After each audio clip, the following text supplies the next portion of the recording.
All right, happy Saturday, everybody.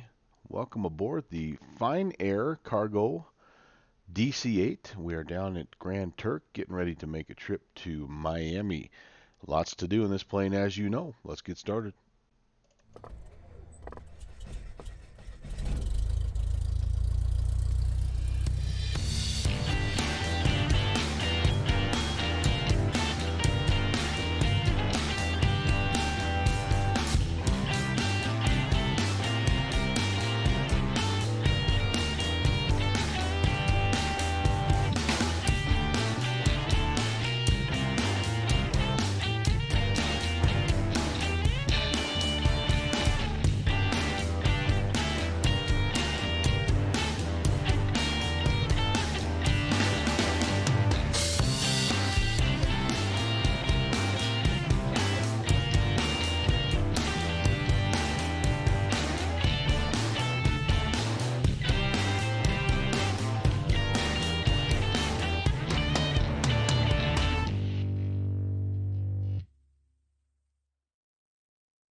And so good to have everybody along for another historic route.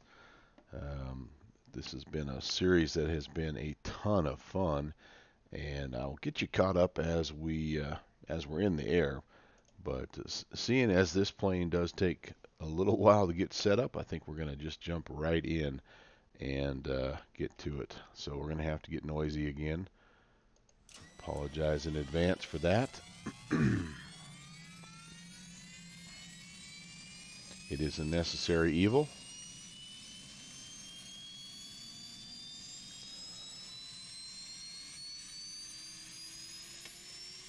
Whoops. External power. We want to make sure that the frequency selector is on AC tie. We need to make sure that all of the compressors and Freon are off, and they are. Excuse me if I'm hacking and coughing and all that good stuff. I'm fighting a little bit of a cold here, so it's been a challenge. One of those where you sound worse than you really feel, so I think I'll be all right. Pressurization today, we're going to be flying at 380. We're going to put that up right there, and we can turn the galley power on. Need that galley power just in case Black Fox 403 swings by and wants some coffee. Where the heck is the galley power? Have I forgotten where the galley power is? There we go. Jeez Louise. Alright. Let's get the INS aligning. Not a super tricky flight route today, but we do need to take some time and make sure we get that set. Alright. We're on position here. We'll back up to 0. Uh-oh. I don't have any power to that guy. Oh, I have to also put him on standby. This is without a doubt, I think, I guess I shouldn't say without a doubt, but I think this is the most in-depth and accurately modeled INS that I've flown. It certainly takes the most time to set up and seems to have, the most features. So I do enjoy that, but it does take a while, a good 20 minutes or so to align. Okay, let's hop out again. If we're going to be back and forth between SimBrief and the Sim, so it'll be, the sound is going to do that crazy in and out thing too, but we need to get this data here. And we'll start with our airport information. This is Jags McCarthy or something like that here down in Grand Turk, North 21-26-7. And then west 71085. Okay, put those guys in, and then we have to also do this same thing over here. I don't have a great camera view, but it gets the job done. 21-26-7. And west 71085. And yes, you do need to enter that in even if it's already showing. And sometimes it will. I'm just making sure we have a match. Sometimes it will actually, after you put these in, it'll adjust to a little bit based on the gate that you're at there. Hey, TD. Happy Saturday, buddy. Okay, we've got those positions set. We can come back up here and put this guy to align. This is what takes the longest, like I said. So we'll come down here and flip that over to the systems test, and we'll watch that guy count down. Anything under 5 we can use, but we'd like to take it all the way down to 0 if we can. All right, back out here. And do I have, there is some ATC down in this area, but it looks like, yeah, it's San Juan, and we're not quite down that far. This is us right here. So we don't have any ATC, so we'll just clear ourselves. And the flight route, again, fairly simple.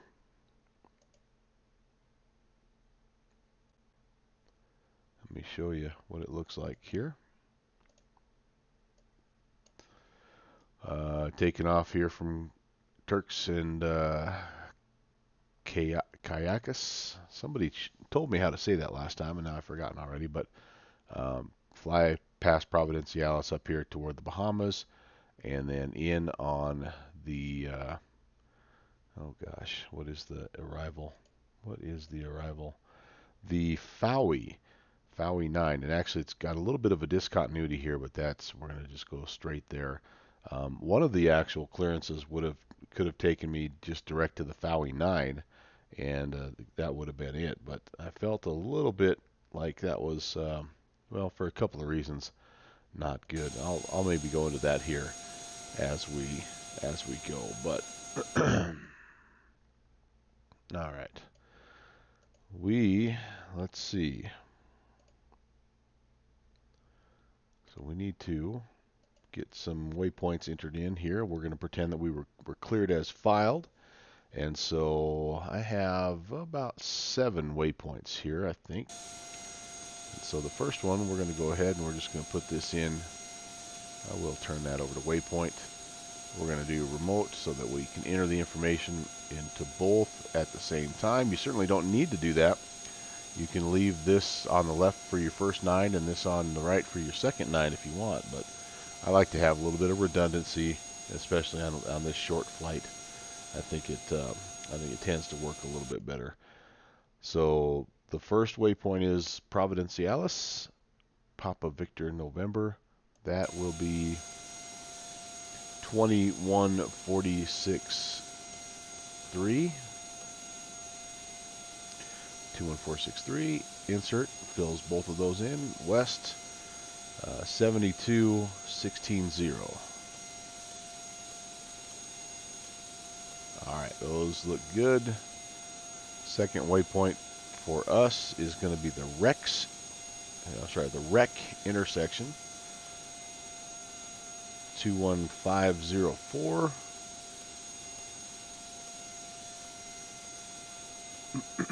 And 73284. Alright, 21504, 73284. Alright, good deal, good deal. Third one is going to be, actually let me just check and make sure that I have, the third one might be, yeah, it's going to be Ducky, another intersection here. North 2334.8. Don Schapp, how are you, sir? Welcome aboard. Fine Air 69er2. hauling some cargo from Grand Turk back up to Miami. What was a Ducky? West 75158. Good to have you along, sir.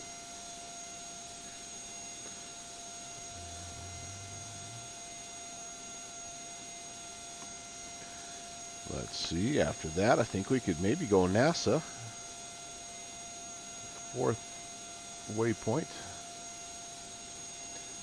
NASA is 25015 and 77268. All right. And then I think we would want to have Fowey in there. That's the transition into our approach, just in case. North 24562 and west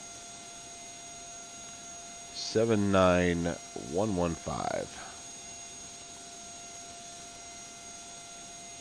All right. And then, of course, you put your destination airport as your final waypoint. And that is Miami. North 25477 and west 80174. Beautiful. 6 waypoints. Hour 49 minutes of flight time. And a very good weather day right now, down as you might expect in the Miami, well, kind of the Bahamas region down here. So it should be a good one. Should be a good one. All right, so we've got our flight plan entered. We need transponder code, which for us, we're going to be 2200. Put that on standby. And let's take a look at the active sky weather. I don't know that there is necessarily an ATIS right here per se, but looks like we have, oh boy, surface winds are 100 at 20, so a little breezy here. Altimeter 294, partly cloudy. Let's see, we've got a few at 10,000. Gusts of 2.4. Yow. Okay, so it's going to be a breezy, bumpy departure. Going to be bumping and thumping our cargo around just a little bit, so we need to be careful there. But let's put in 294.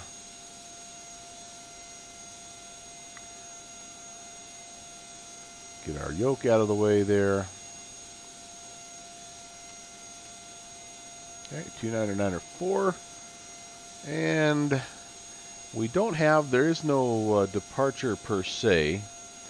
So we can go ahead and just spin this up all the way to 380. It'll be a little bit of a challenge for us to get to 380.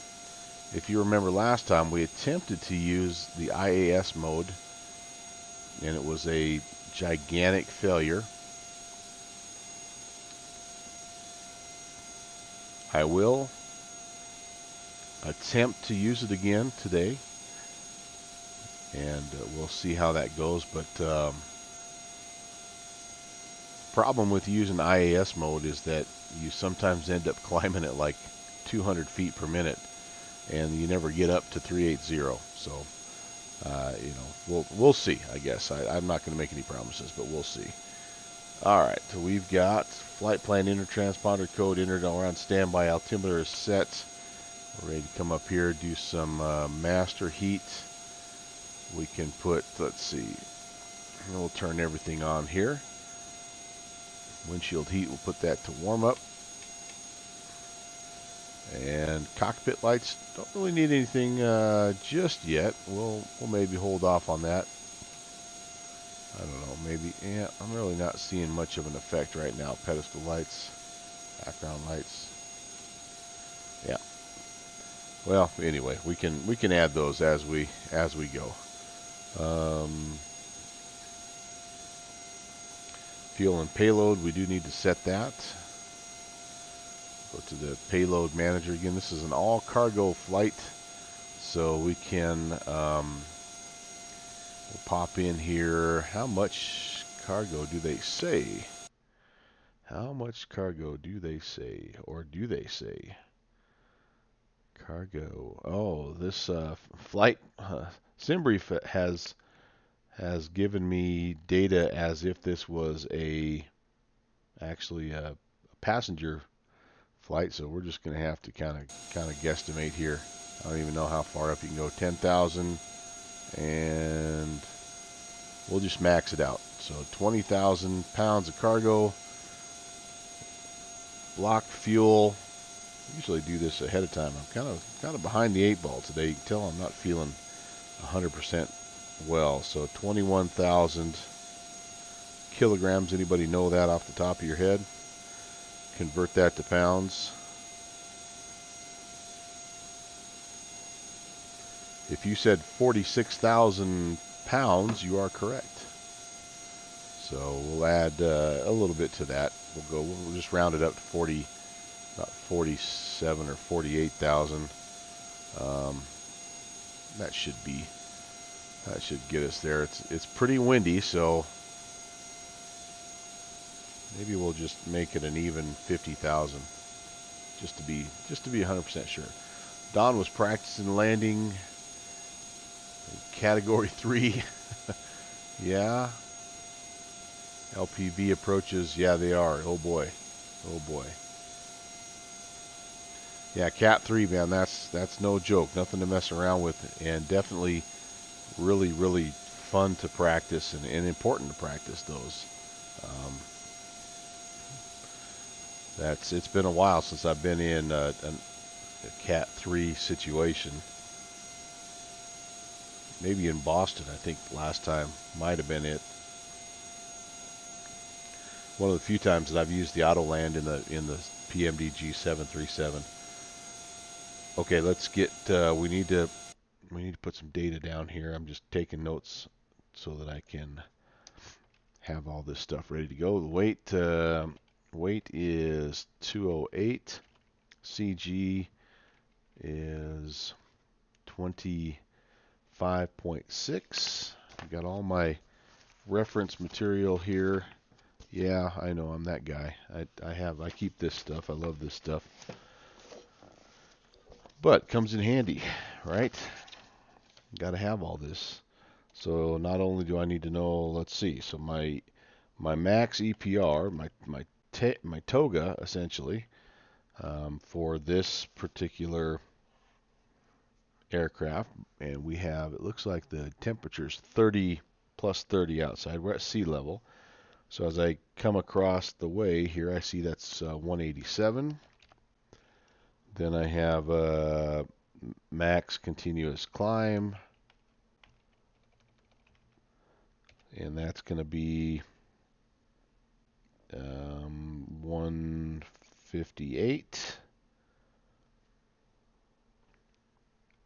Man, that seems kind of low for a max continuous climb.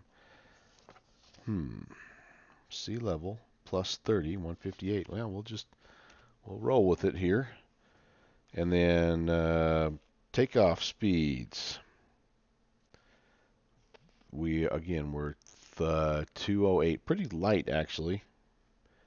So fuel really is what is most of the weight on these things. So looks like our V1 and V rotate are the same in this case, and that is 119. And V2 is 137. And then zero flaps, probably going to be around a 200 or so. Okay, actually 191, a little quicker than normal just because we're light. And then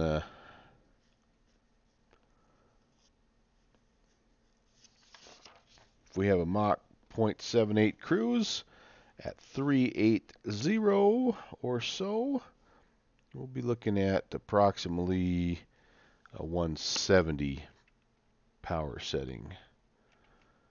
All right, and then we can figure out our VREF when we're getting a little closer to where we need to be. Hey, Downwind Sim, what is up? I'm in a big bush plane.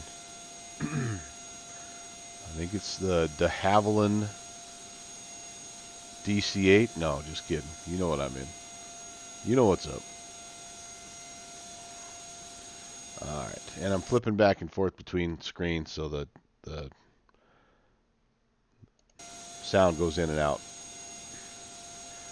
Fuel quantity, need to verify that. We had, 50,000 pounds. It's verified. Emergency lights can be armed.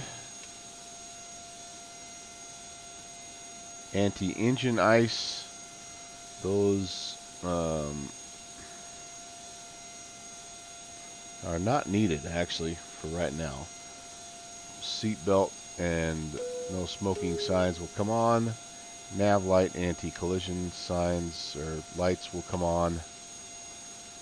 And we will make sure we're set to radio to begin with. We'll use a little radio navigation, not RNAV, sorry, radio navigation on our way out.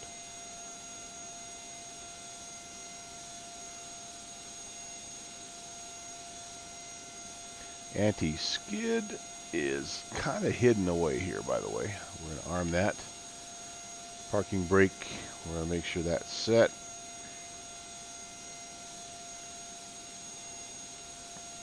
Okay, fuel is all four are off, flaps are 0.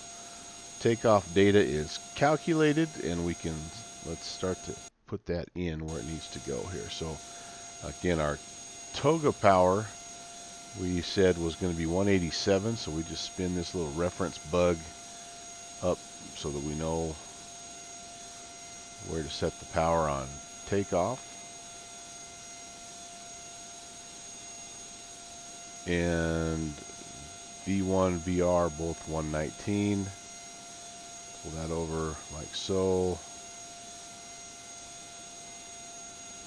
We said V2 is 137. That's in that neighborhood. Flap speed is 191, so just a little shy of 200. And then again, once we get going, our continuous climb is a 158, and then at cruise, we are 170. That just seems really strange. Maximum continuous thrusts.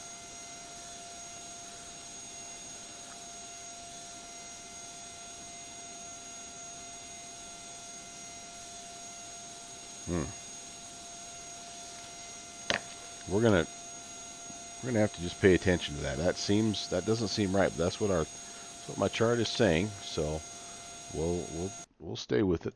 Those guys know, those engineers know what they're talking about.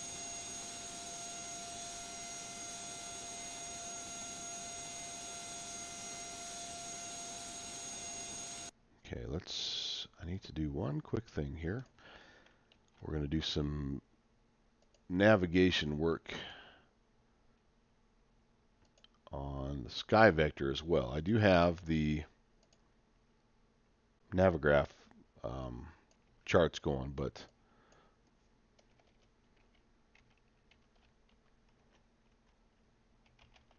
I also like to have the Navigraph pulled up, or sorry, sky vector pulled up just in case. Also, I kind of like to have it just as redundancy. So the first VOR that we're flying away from here, I don't know which one of these looks better, so I'll just pull over the sky vector. It looks essentially the same. We're flying away from Grand Turk, which is 14.2, And on departure, we're going to be trying to grab that 299 outbound over here to Providenciales 15.6. So we'll get that set up. We'll probably fly that leg by hand, and then we'll let the INS take over from there. So let me get that information entered in 14.2.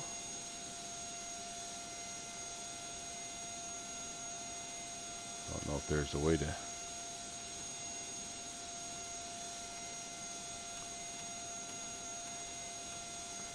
Okay, we're 2280 by the way for the foreseeable future. Was kind of hoping that we'd get a little bit of Miami air traffic control, but that's okay too if we don't. Okay, turn that on, and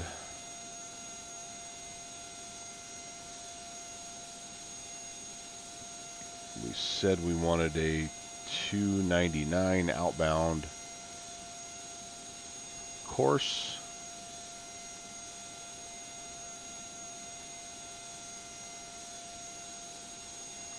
Okay, I'll be there. And then what do we have? What's our... looks like our runways are 11 and 29. And the winds, if I remember right, were 100. So I think we'll take runway 11. Yep. Okay, so runway 11. And like I said before, there's no departure here from Grand Turk, so we'll just set up runway heading, and then we'll try to intercept. We're gonna have to come around. We're gonna be departing to the northeast, and we'll probably make a left-hand traffic pattern around the horn, around the island, and pick up that 299 outbound radio. Hey, look at there. Our INSs are aligned. That's way cool. We can pop these guys over. That green light confirms, and we're ready to go as far as that goes. I think actually we are just about ready to go. We have takeoff data calculated set, altitude set, heading set, frequency set. Yeah, we're ready. We are ready. So we'll get this thing going. I do need to make sure that I come back over here. Galley power needs to be turned off just for a couple of minutes. Back over to the overhead. We need to arm the starter, and then I think we are ready. We are ready.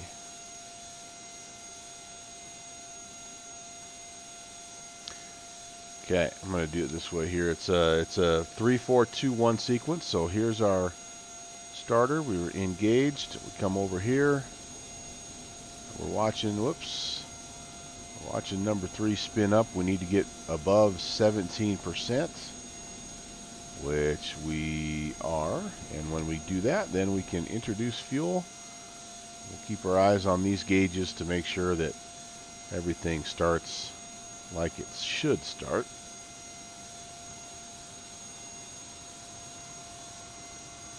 Our oil pressure light has gone out, which means we have good engine oil pressure there. We have good hydraulic pressure here as well. All right, successful start on number 3. Let's go to number 4. Ooh, gosh, you know what I forgot to do? We're supposed to have boost pumps on. That's actually shouldn't have started without that. That's interesting. Okay. Boost pump first, you have to get a little fuel pressure in those engines to make them turn.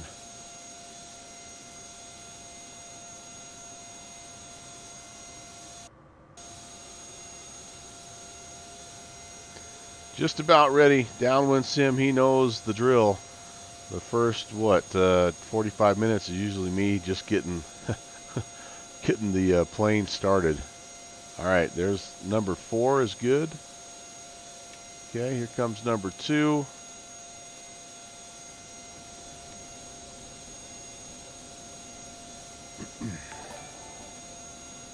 Virtual GA checking in. Hey, how did the rest of your flight go? my friend. It looked like you were having some fun. Welcome to the flight. Welcome to the Fine Air Big F. Flight 692. Holland Cargo. Grand Turk up to Miami.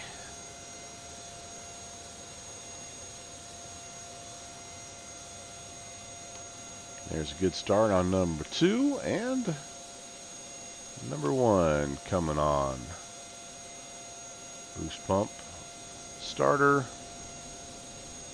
RPMs spinning up there. Uh-oh. He's down one airframe. Just some minor scratch. Yeah, those things buff right out.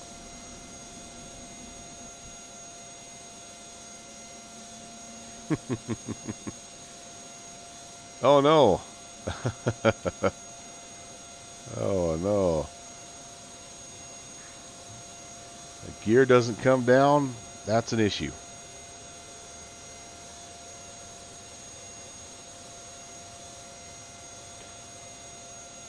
Yeah, it is fun though, isn't it? Alright, all 4 engines are started. That is good to know. Let's go back over here to the engineers panel. We can come off of external onto battery. Actually, we don't have to be on battery either. Sorry. We're going to parallel the gens.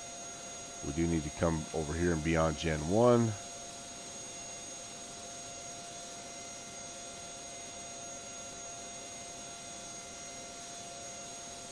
Nope, I do need to go to battery. Sorry. Battery power selected. Parallel the gens. We're going to do put the galley power back on, get the coffee brewing again, get the in-flight meals. No, there's no in-flight meals. It's a cargo flight. Get the snacks going for the cabin crew. We need to put the pneumatic pressures on. We do need the cabin compressors to come on. Need a little bit of air conditioning probably down here. Freon can come on. Overhead we can turn the starter off. And pitot heat. Let's see. Put those on. Are they on? Yep. Now they're on. I am getting close, ladies and germs. I can get rid of this noisy thing. Thank you, external air and power. Whew. How many engines does it take? Well, let me tell you. I've flown this bird with only 2 of the 4, so you know, sometimes that's all it takes. Smarty pants. Alright, here we go. I'm not gonna even push back. So one of the cool things about this plane, aside from the fact that I don't have my camera view set up correctly, is it turns on a dime. So I'm just gonna see if I can turn it, maybe a left-hand 360 here, and see if we can do it without the old generic pushback. But before I do that, let's get flaps set. We are doing a flaps 10 departure. Controls, we've checked them, but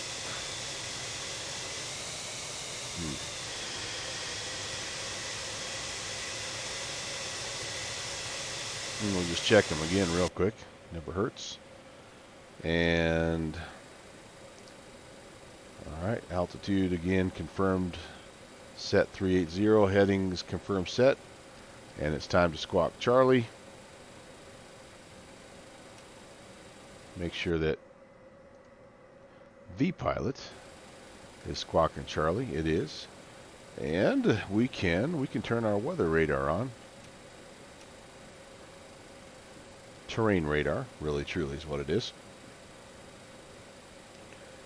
We have our windshield heat set, and actually we're going to come back over here and just arm the starters again. Okay, time to taxi. Time to taxi.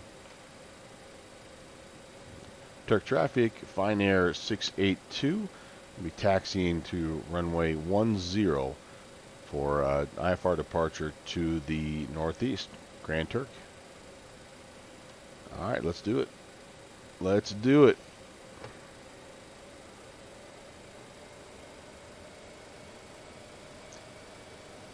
Apologize for the default scenery. I do have a little bit of scenery down here in this neck of the woods, but I don't have anything for kind of the Providenciales area. It is a cool spot. I really should invest in a little bit, but I just haven't. But look at that thing turn, man. Look at that bad boy. I'm not even gonna scratch the wing. What's up with my wheel doing a little jiggy jig there? That can't be right. How many engines? The hen tube? What are you talking about? Oh, you're on the turkey theme now. Downwind, when he gets on a theme, man, that guy, he has a hard time. He's the opposite of me. I'm a squirrel chasing whatever all over the place. He's like Mr. Fixated. All right, I can also turn while I'm doing this. I could turn the taxi lights on. And is there anything else I need to turn on light-wise? Nope, I don't think so.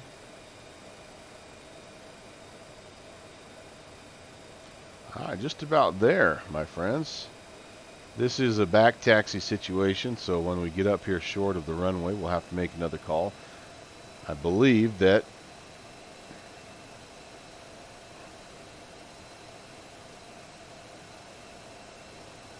I'm the only one at this airfield. Henri Pitot. Henri Pitot. That's a great name. So I don't know if you say Pito Heat. I've always said Pito Heat. I've heard some people call it Pitot. I don't even know. 1771 when that guy passed away. So yeah. Remember, this is not the Learning Channel. This is the Discovery Channel. Hey, Grand Turk traffic, Fine Air 692, back taxi 10, Grand Turk. I may need to, this is going to be, this is a short runway. I'm going to take every bit of threshold I possibly can here. Should be okay, but 119 is rotation speed. Good pilot is always learning. Thanks, Jason Shepard.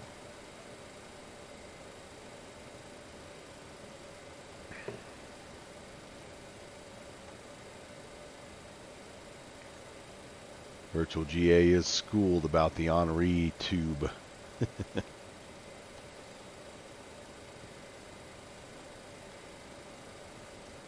Oh, we even have a little bit of a turnaround spot here. I don't know that I'm going to be able to use it all that much, but maybe I can.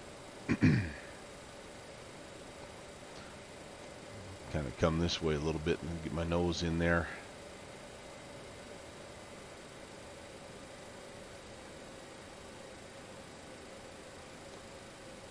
Try to keep the back tire off the grass if I can help it.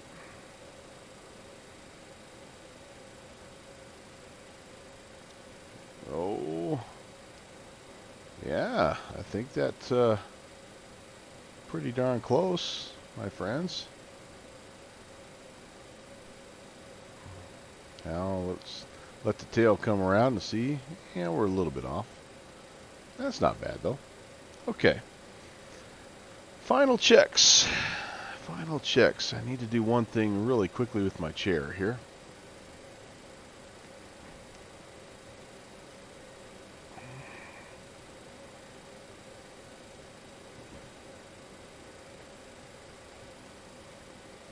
I feel like I'm too far away from my keyboard.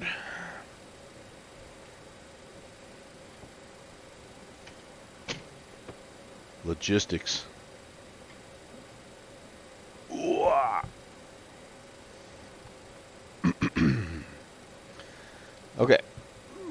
for takeoff checklist.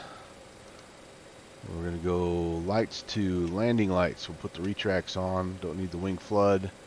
We are continuous. Starter is armed. Altimeter, heading, altitude, check, check, and checkaroo. Alright, we're planning a left-hand traffic pattern here and climbing out on a 2-9er heading. Grand Turk traffic, fine air, 6-9er-2 on the roll, runway 10. IFR departure will be departing left-hand traffic, Grand Turk. Alright, I think we're ready. Spool it up.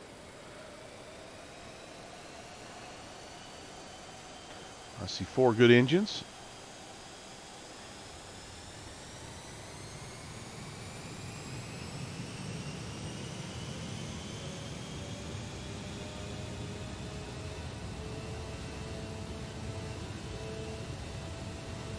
Takeoff power is set.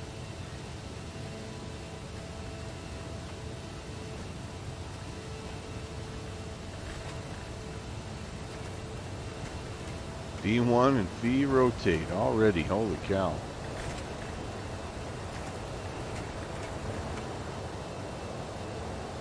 There's a gust of wind for you. Positive rate, gear up. There is the 0 flap speed. Flaps coming up.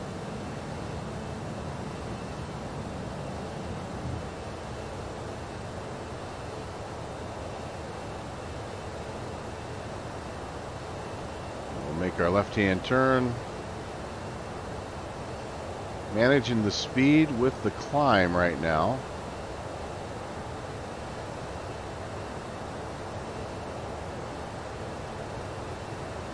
Okay, continuous climb they said should be 155, so we'll pull back on the power a little bit.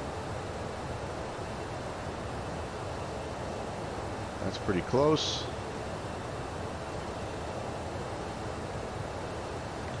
Not going to fiddle with the heading bug right now. I'm in a pretty stable turn, so I'm just going to keep coming around to probably about a 270, 280 heading.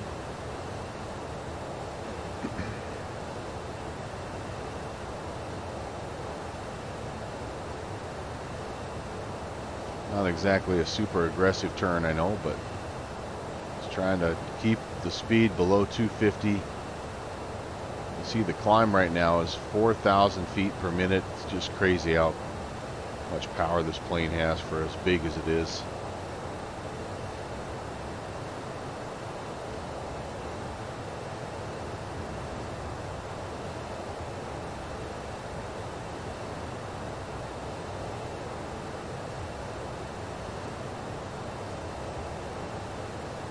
Through 8,000 already. Awesome. We'll get to 270 and we'll get leveled out. We'll kind of try to get things stabilized a little bit here. Actually, at 10,000 feet, you're supposed to level off and get your speed up to 300 knots, and that's what your climb speed should be. So we're going to be needing to do that here. Here comes 10,000, so we're going to roughly level off here. And there's, yeah, that's not quite 10,000, but pretty close. And here comes 270. Should see the speed starting to come up. Now we're outbound. That's good. VOR flipped over. Don't need to get the nose down. All right, right there looks good. There's 300. Okay, we can start climbing again. And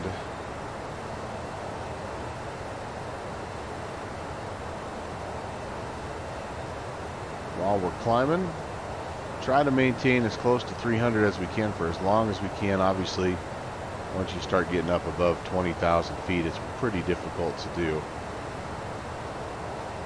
Okay, there's a heading set.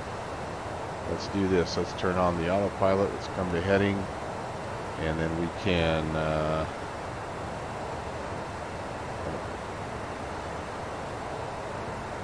mess with our pitch. You can see we're already over 300. We don't want to overspeed, so I'm going to keep pulling the vertical speed wheel back. Now here's where last time I tried to do IAS hold and it just was a disaster. But I don't want to go any faster than what I am right now, so I'm just about to overspeed. I'm just going to continue to climb a little bit more steeply. I'm at 4,000 feet per minute. It blows me away.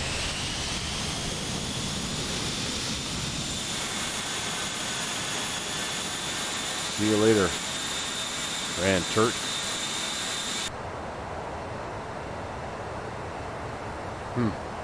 Crazy. Love it. Alright, well, we're well through 10,000, so we're going to turn these lights off. And I can take the continuous ignition off. Looks like I've blown through my localizer, unfortunately.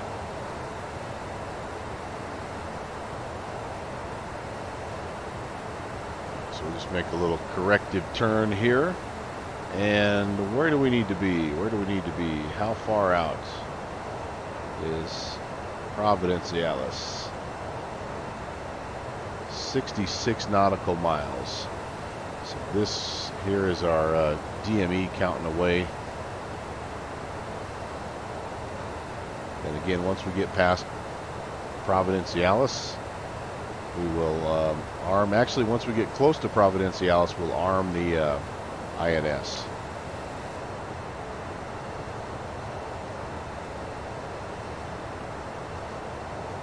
Man, I hope I got that mic muted in time. Oh my goodness. Sneak attack, sneezes and coughs.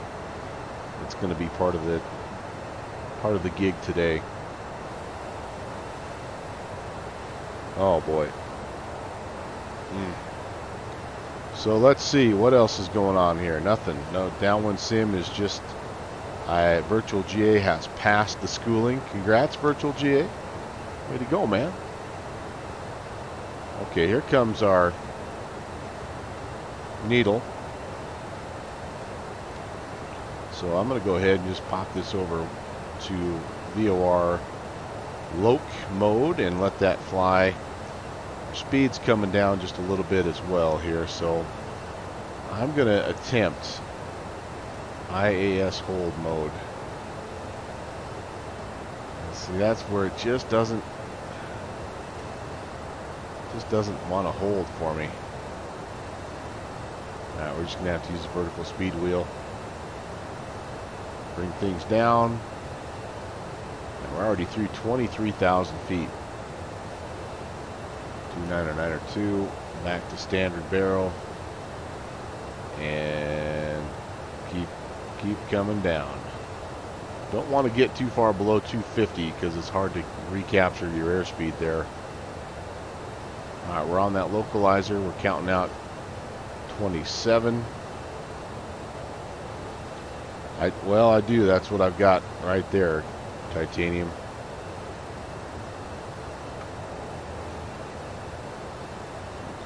I think the IAS hold mode works only when the autopilot is off. Interesting. I'll have to dig into that a little bit there, Don.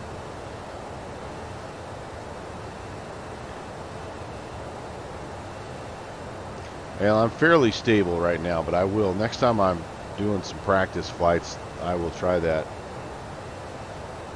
But I don't want to lose my.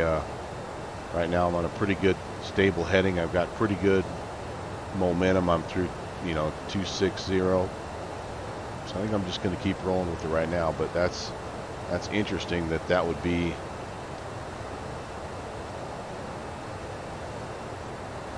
Whoops.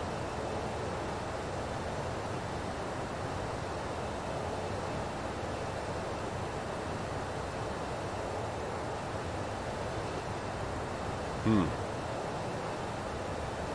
wonder. That's interesting.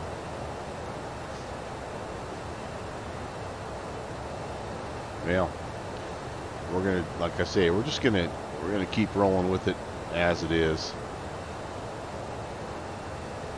So I am, actually I am, something tells me here I'm not.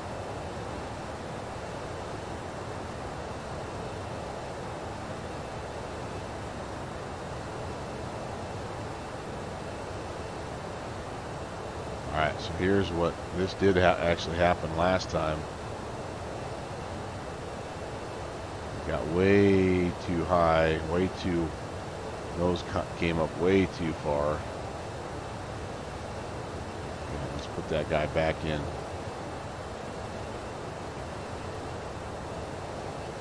I only want to be climbing at about 1,000 feet per minute right now because my speed is getting down there a ways.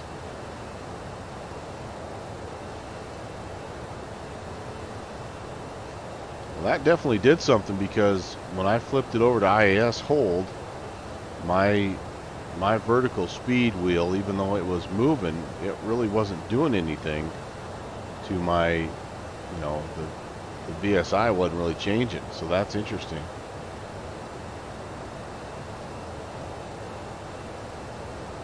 Okay, well, we're through 30,000. We've got 9,000 to go. Today's shipment is some downwind sim pies to Al South. Yeah, I'm hoping old Al South can check in. I noticed he was flying today, but I didn't see any of his, he wasn't live streaming, so hopefully he'll be able to pop in just a little bit, check things out.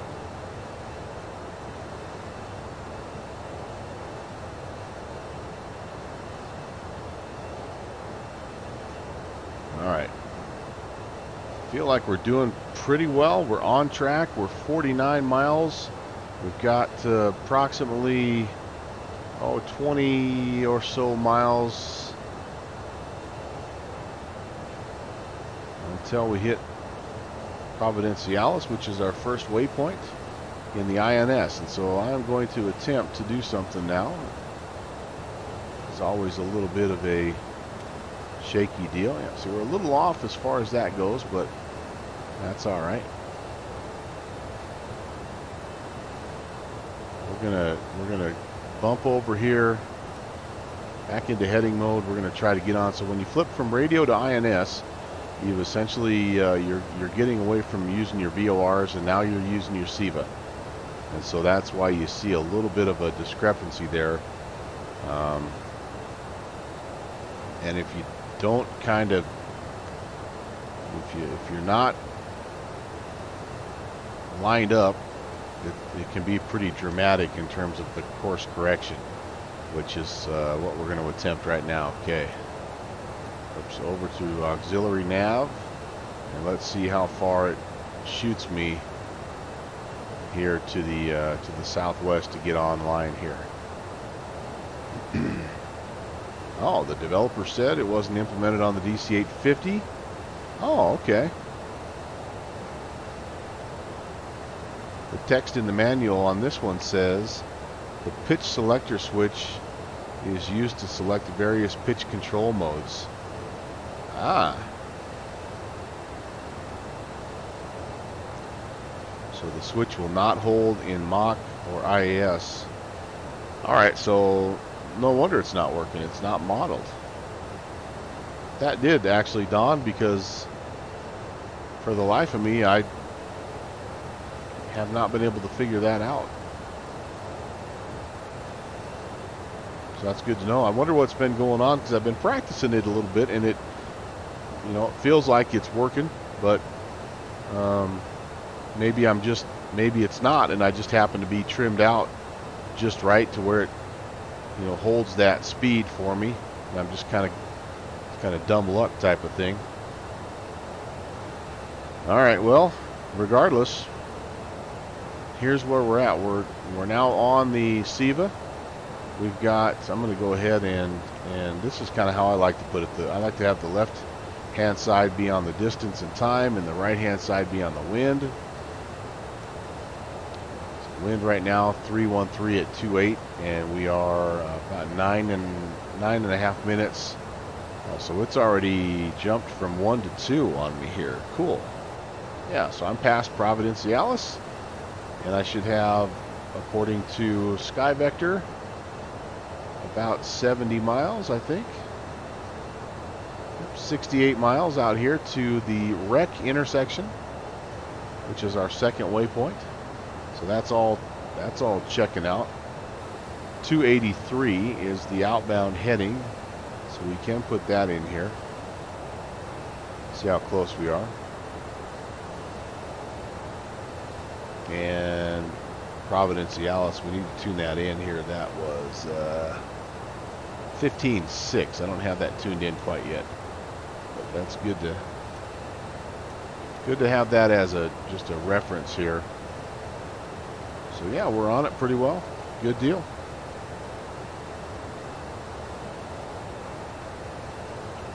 And we're holding a pretty good climb rate here through 340.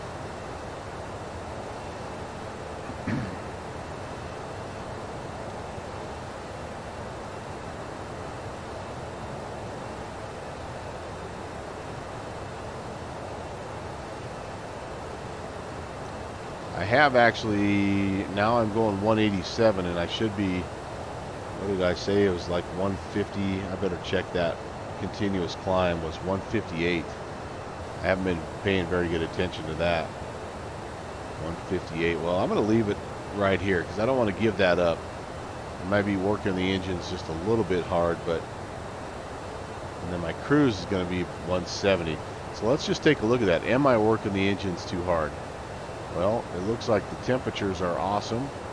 RPMs are really still plenty of room there. Fuel flow is good. I can turn the boost pumps off. And again, these are pretty well confirming that everything looks good. These engine RPMs are maybe getting a little bit high, but they're still within limits. The oil temperatures are within limits, so you know, I don't know. It's like I said, it's the chart said 158, and I am at 185, so I'm quite a bit higher than what I'm supposed to be, but I'm making a good climb rate, and I'll be right up there here in just a couple of minutes, so I'm going to just stick with it.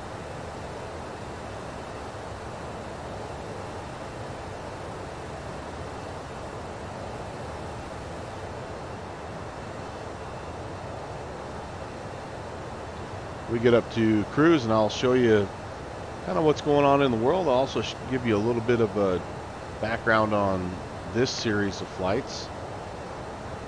It's definitely been a fun one. It's got to be about the about the 6th or 7th flight we've done in various aircraft. And I'll probably have to go make some more tea.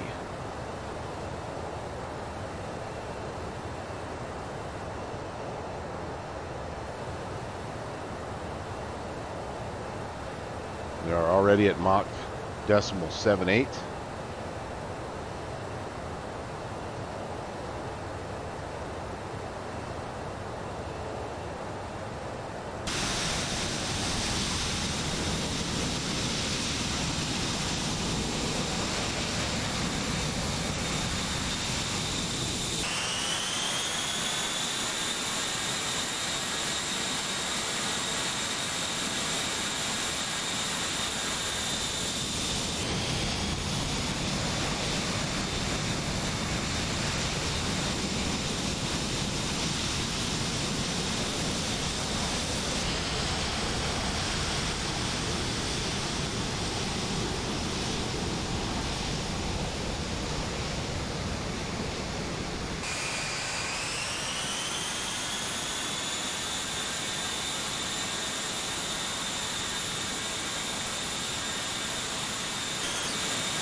Pretty neat aircraft. I really like it.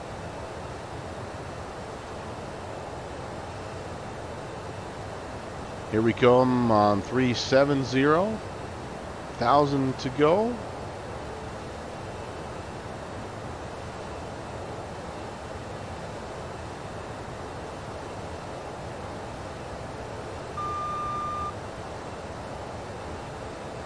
As far as I know, this sucker does not have an altitude arm.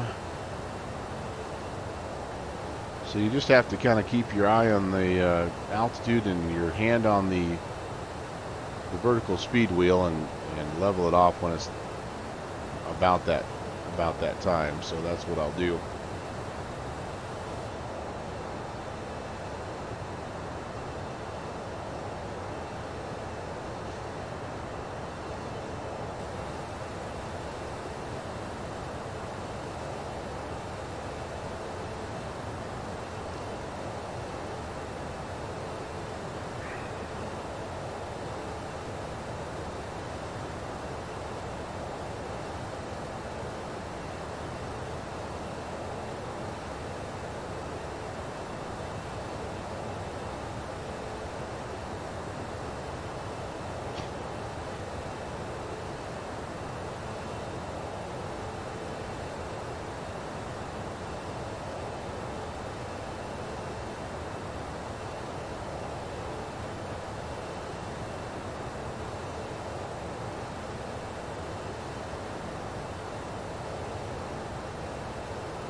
Alright, I don't know if you heard that, but when you get this vertical speed wheel zeroed out, it makes a little click, a little audible click.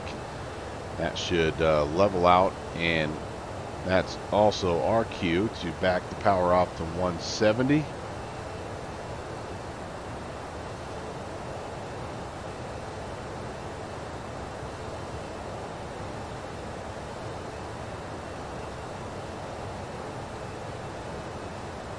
And we can get the beverage service going here. Oops. All right, there we go. We've got a nice Mach 0.78. We'll just kind of monitor that as we go. All the pressures and temps look good. And I do need to do just a little bit of cleanup here with the fuel systems. And then I'll talk to you about kind of what's going on with this series. Again, our idea here is to we want to drain the outboard engines, the outboard auxiliaries first. So we'll turn those boost on, and we open up the cross feed valves, and so this will use this fuel first, and then these are pretty close to 5,000 a piece, but at the end of the day, when the outboard's auxiliaries are empty, what's left in the outboard mains will be the same as what's left in the inboard mains. So we'll just let that do its thing, and we're getting pretty close here to a turn, 68 nautical miles. So 5 miles away, less than a minute. Let's do this. Oh, downwind sim, gonna head to the real airport. All right, I'll be around. Safe travels. Seeing a girl again. It happens.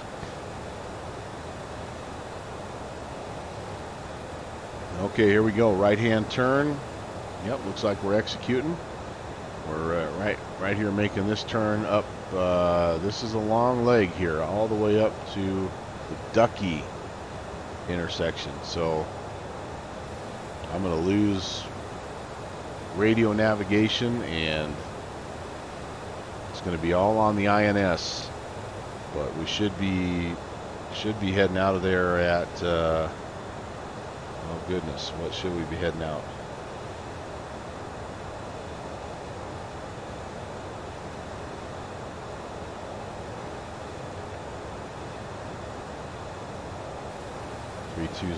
Yep, I think so. All right, we'll update the heading bug just in case, and go from there. All right, so let's talk just a little bit about this series. I haven't shown this image for in a while, but this is this is what I've been doing over the past several months, really.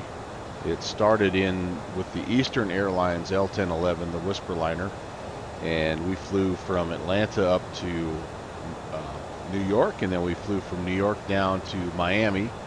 And that was a fun couple of flights. Then we hopped in the TWA L-1011, and we did a leg from Chicago O'Hare out to LA, and then from LAX we flew one of my infamous routes into Boston, and that was the first kind of catastrophic crash that I had in the L-1011. It was a nasty weather night, and I did a very, very bad job of trying to land on that particular night. Nobody to blame but myself. I even had air traffic controllers, and yeah, I just did a terrible job, but still enjoyable. And that's the longest flight I've ever attempted in either of these planes, so it was fun to try to do that as well. Then we hopped in the DC-8, and we flew a couple of legs up with the Canadian Pacific with CP Air, and Vancouver to Winnipeg. Then we did a 2-hop leg from Winnipeg to Toronto to Montreal, and then we came down here in Fine Air and flew a little short down and back type of route. Well, we're in the middle of the back part, but we flew from Miami to Providenciales, and then Providenciales we made just the short, I think it's 90 miles or 60 miles or something like that, to Grand Turk. There was a 2-stop, well, Miami to Grand Turk with a stop in between, cargo route. And since that, I felt like this route was so short that I would do another Fine Air route, and so that's what you see there in orange. I'm actually going to fly for the first time ever. I'm going to fly down into Ecuador. I'm going to fly down into South America, so I'm really excited to see how that goes. That originates from Miami, which is basically the hub of Fine Air, and we're going to fly down there. That's got a couple of different stops. Let me see if I can pull that information up here. Yeah, this is what I've been using. Normally I do the departedflights.com, but I found this resource here, Flight in the Cockpit by Just Planes, and I'm a big fan of Just Planes.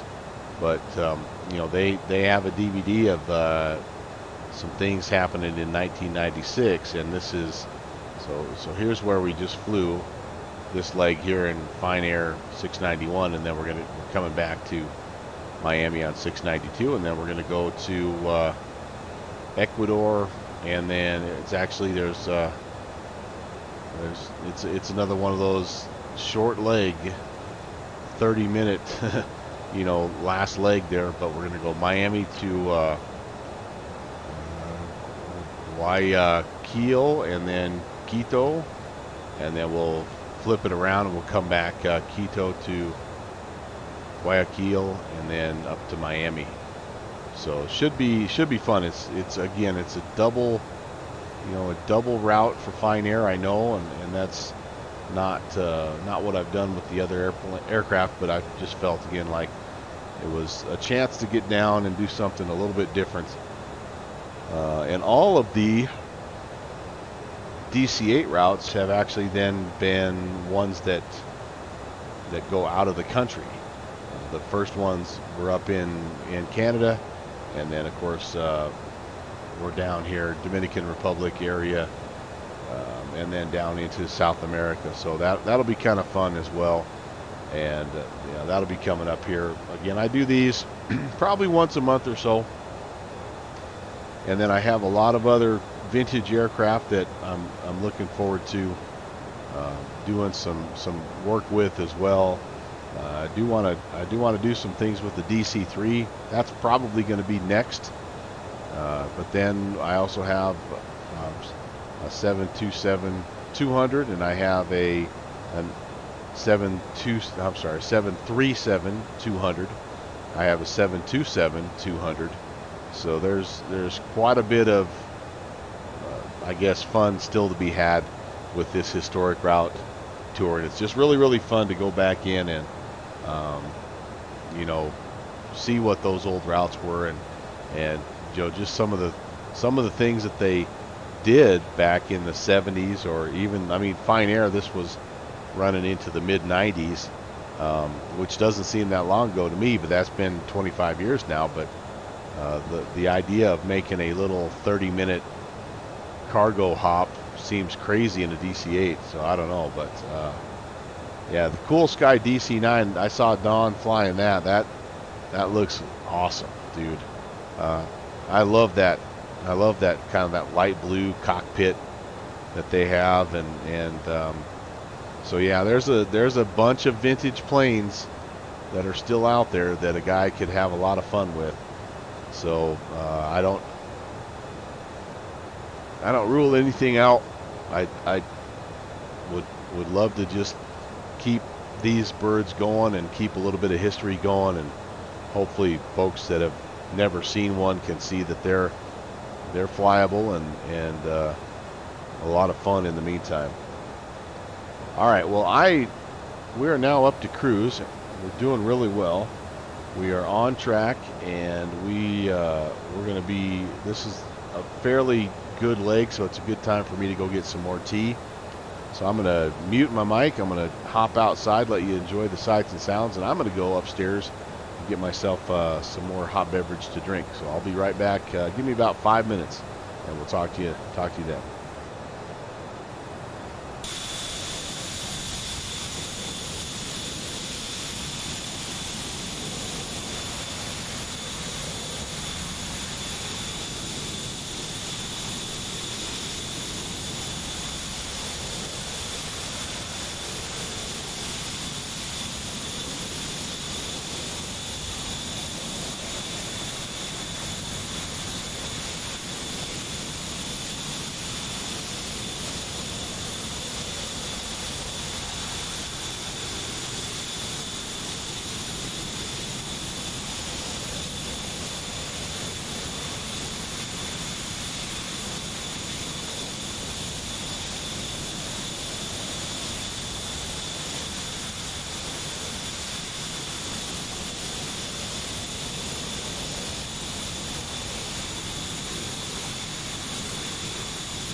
And Kenny Monster checking in whilst I was away getting some tea. Hello, my friend.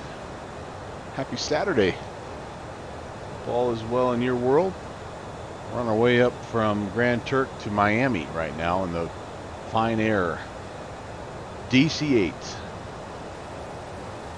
And it looks like we are closing in 47 miles to our third waypoint. Just kind of confirming that, I believe is Ducky.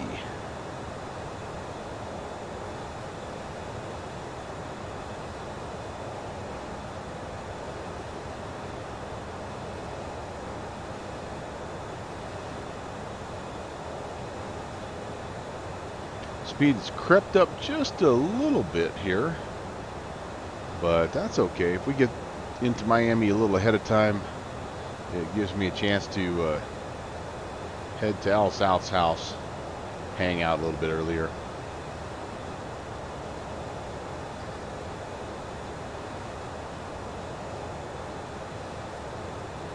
Still have not picked up any ATC in our area, unfortunately. Kind of an interesting swath of air traffic from Albuquerque Center across up to Boston. We have Atlanta, that's about the nearest. We've lost the San Juan that we had earlier. But some oceanic here. Is there something going on I don't know about? This is... Why are these things lit up? Mountain Monday, that's coming up here in a couple days. That's cool. I don't know why the Oceanic is online, but maybe there's something going on that I don't know about. Oh boy, there's all kinds of stuff going on in Europe. Look at all these red flags.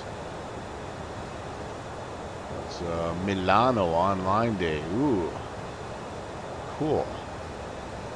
Need to get over and just get more comfortable in Europe and just do it. Just bite the bullet. I've flown over there probably, you know, a dozen times, and it's every time I fly over there I'm like, yeah, okay, this was cool, I need to do it more, but I just always fall back into the same old habits. But there's lots of coverage over there today. It'd be a fun day to do that, and I've got some scenery over there. This is Ukraine. Yep, cool. Look at this little island down here, Lebanon. Somebody head down there to Beirut and give them some love. Qatar. Yeah, awesome. So lots going on. Lots going on today. So you have your opportunities. Ooh, here's a strangely random oceanic sector that's available. I wonder what's going on down there.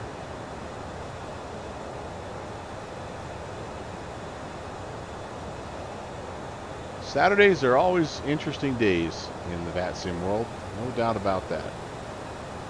Alright, well, back to business for us here. We are closing in on the Ducky intersection, and only about 3 minutes or so, and then we'll be making a slight left-hand turn, starting to head towards Nassau. I think we may have a waypoint in between. Uh-oh, hold that thought.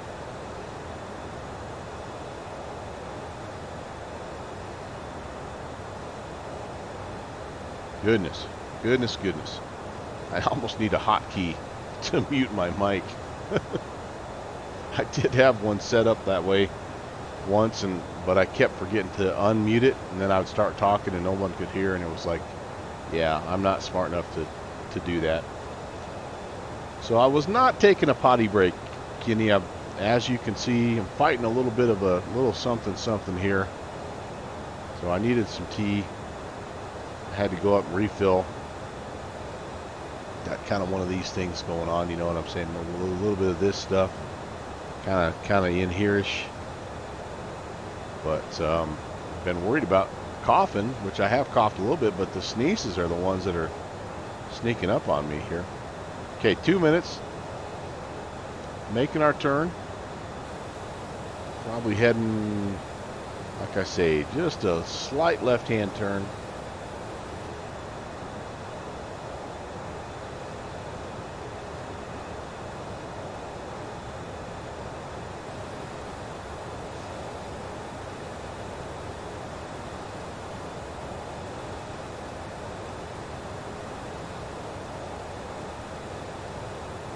Not too early. We could maybe start.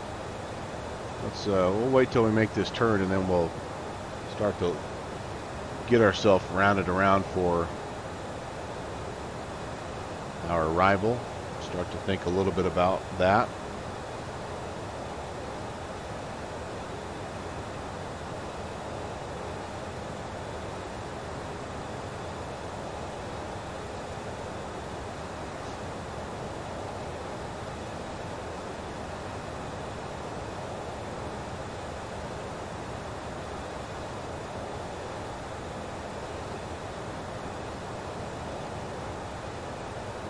Well, this baby covers some ground, doesn't it? Right now the wind's 2, 9, or 6, so almost a direct headwind, and we're still making really good time.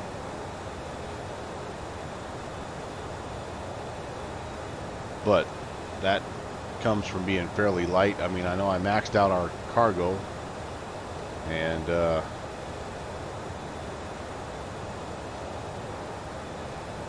maybe I didn't max out our cargo, I don't know. But not a lot of fuel because it's a short flight, so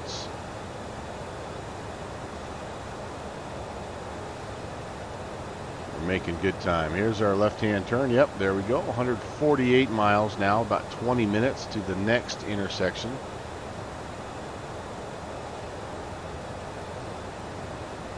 And so let's have a peek at the active sky information here, and let's just let's see what Miami looks like. So winds 170 at 13. We've got a few clouds at 25. We're broken at 250. We are gusting to 19, and doesn't look like there's any precipitation just yet. 2978. So that would put us kind of in line for maybe a runway 12 approach.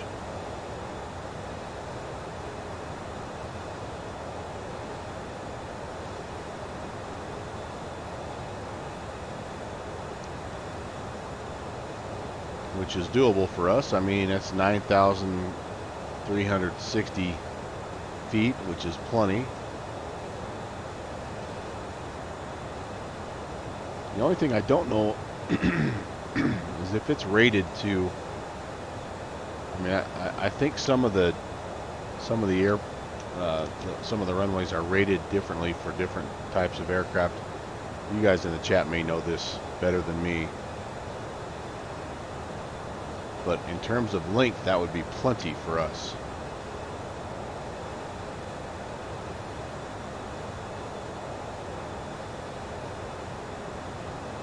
This stream still not sponsored by Bigelow Tea. Well, we'll kind of keep runway 12 in the back of our mind as where we want to go. We do have an ILS to 12 if we need it. The approach into Miami. Actually, let's do this. Let's pull the Navigraph. Here's where the Navigraph is nice to look at. So the approach into, or excuse me, the arrival into Miami. We can overlay that. Fowey 9. Looks to me like, yeah, it looks to me like it kind of runs south of the airfield, and almost you're kind of almost in a downwind, like a right downwind for runway 12 as it is. Although I don't know that you'd necessarily cut it that close. I don't know that you wouldn't, but that approach looks like it would work just fine for runway 12. Okay. I think that sounds like the plan right now. So, let's see. Ball bearings. It's all ball bearings these days, son. You back from the airport already, Downwind Sim? Thought you guys had terrible traffic there in the big city. How much do you think 1,000 kilograms extra weight makes in the braking distance of the F4U Corsair? Well, 1,000 kilograms would make a lot of difference in that plane, I would say. That's a lot of weight. Oh, haven't left yet. Ah, that makes sense. That's my life.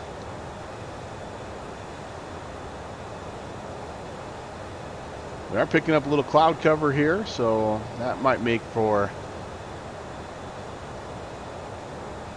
a little bit more of an interesting arrival into Miami, but we'll see. We'll see. Yeah, no, hey, it's dad problems. I get it. It's a real thing.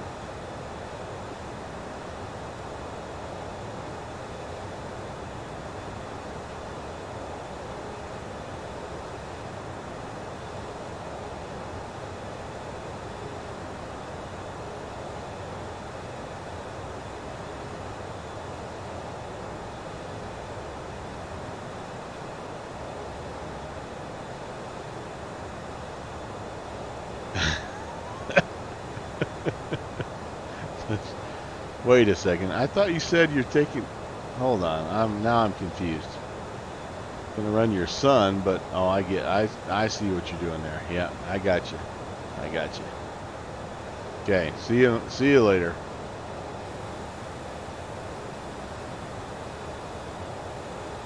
Parent problems.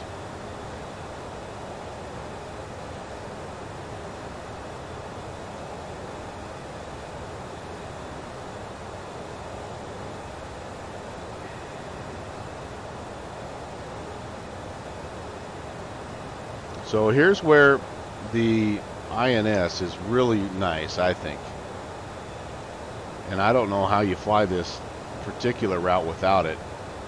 We've been, as you can see down here, we've been away from any VORs for quite some time. Now there are probably some VORs here and there that we could tune, you know, to just get like essentially a position report, like, well, maybe not. But you know what I forgot to do? What I was gonna do is there's some ADFs down here. Shoot, I forgot to do that. I was gonna tune in San Salvador and actually I think Providenciales. I think nope, somewhere along the route had an ADF that they were using as maybe as a different route. But anyway, you can see how not having VORs out here would be a little bit unnerving. And this stretch in particular, from Ducky, you know, basically Grand Turk up to Ducky, it could be kind of sketchy if you don't know where you're at. Now we're lucky, we've got good weather, but if you have cloud cover move in underneath and the works, you know, you start heading a little bit further north than you think, and pretty soon you're out here in the middle of the open ocean. So that's part of why I chose, even though I could have, one of the approved routes for this particular flight was just cleared direct Fowey and on to the Fowey 9. So essentially we were cleared direct from Grand Turks all the way up to Miami, just straight line, which is you know, nice as far as saving time, but just again for me kind of boring to begin with, but also nothing to gauge where you're at. And there is our friend Al South MIA. I'm on route, my friend, as they say in Canada. heading to your house, buddy.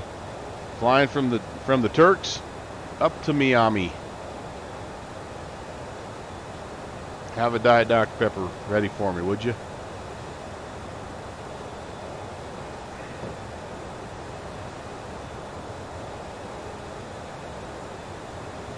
So our next VOR actually that we would be tuning is going to be, gosh, I think it's going to be NASA 11270.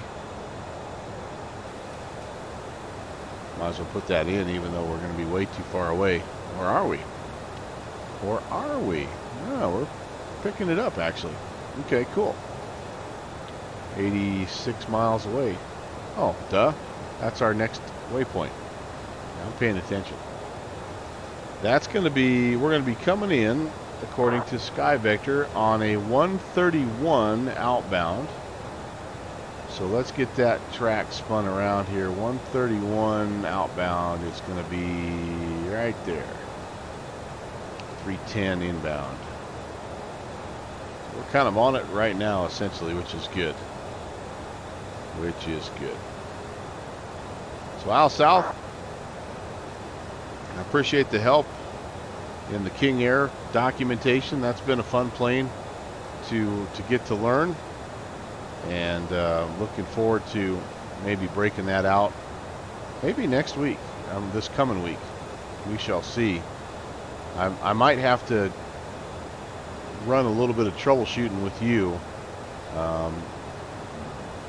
It seems like every time I run through the startup procedure, I miss something.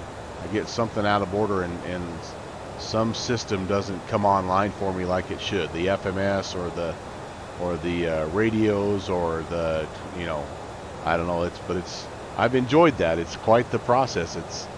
I mean, it's almost as in depth as starting up this DC-8 here. You have to do things in the right order and get all the buses tied at the right time and check the batteries, and so anyway, it's been fun, but I might have to have some insider help on a few different things, because the last flight I did, I was not able to talk to air traffic control. It was a weird deal, but getting that takeoff data and cruise data, that was helpful. That was helpful.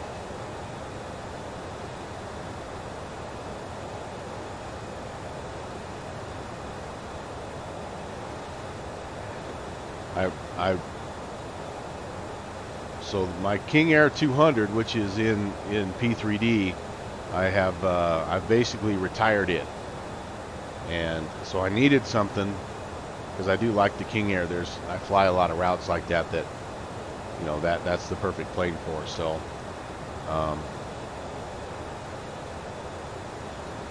yeah, it was a good excuse to pick that up. And I've enjoyed it. It's definitely more immersive and more systems modeled than the Flight 1 King Air 200 Super. But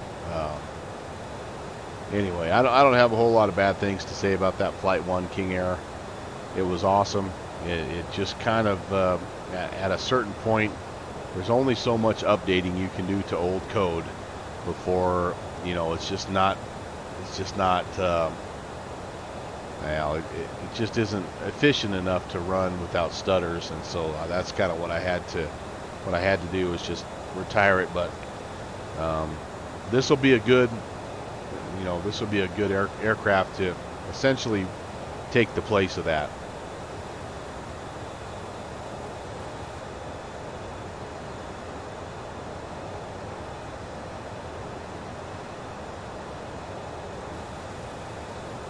The link, yeah, I noticed that it jumped me into like a forum thread, and then there were like right away there were like 3 really good links.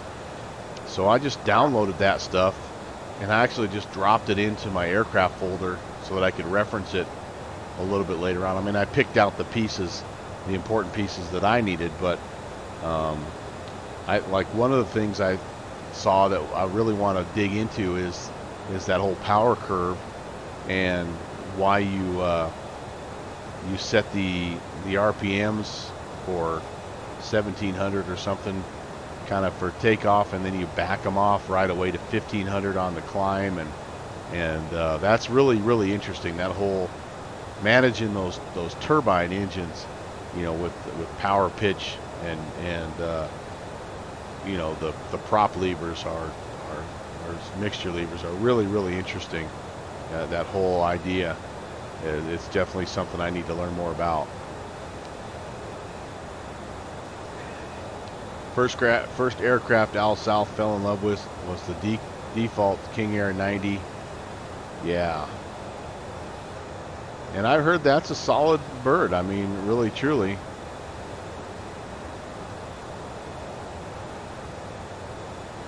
Yep. 1600 at cruise. Yeah, I was just surprised, I guess, as I was flying it, at how much, you know, like you could have 1600 RPMs, but you could only be at like 54%. You know, and it was just like is there really that much more that engine could give you, or is that just the way the math works out? I mean, anyway, like I said, it's super interesting, and one of the neat things about that plane, without a doubt, is just all the, you know, the way they've modeled things just like that whole power curve, that power to torque to RPM ratio, and all that stuff is, I think it's really fun.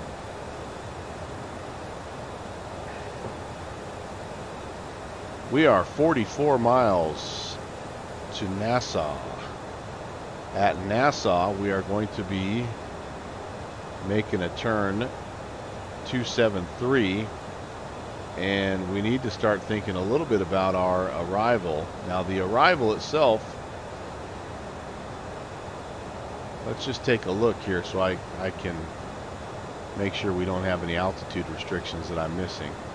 Yeah, so we're almost to Nassau. We're going to come out of here 273 to Tinky, Lucas, and then Fowey. Fowey is the last waypoint I have in the INS, and then we'll pop it back over to radio navigation, and we'll bring it on in here. We'll tune in lovely until we get right here to the Juner intersection. It looks like this is where we have to start thinking altitudes. Turbojet's landing east. That's going to be us today. I believe we're going to be coming around and landing at least on ILS or the 1/8s. No, excuse me, on the 8s or the 9s, or possibly runway 12. So we would want to be at this waypoint 12,000 feet and 280 knots. So we need to figure that out. That is, we'll say 40 miles to Fowey and another 32 to Tinky.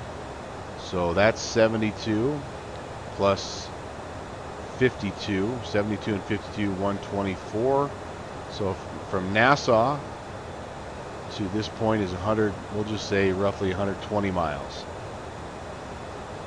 I need to be down at 12,000, so that's 26,000 feet I've got to lose.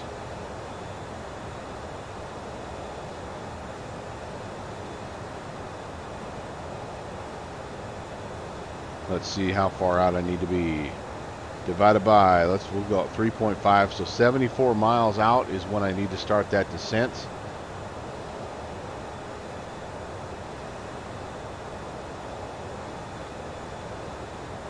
I would say we would be smart just to start past Nassau. Not quite, I don't think we want to wait quite to Tinky, but so 74, we did the 120-ish minus 50, that's kind of what we have right about Tinky. So I think what we'll do is we'll get over the top of this island here, we'll start our descents and try to make sure we're down there around 12,000. All right, what do we got? What's Al South doing here? You can experiment slow first the throttle down, then increase the RPMs, move it back and forth. Yep. It's kind of like a souped up version of lean in the mix, really, at the end of the day, just trying to find the right combination that gives you the best power. But for the purpose of the sim, some of those details are not so important. For example, you want to have lower RPMs to reduce cabin noise. Yeah. But passengers, yep, sim passengers don't complain much. True enough.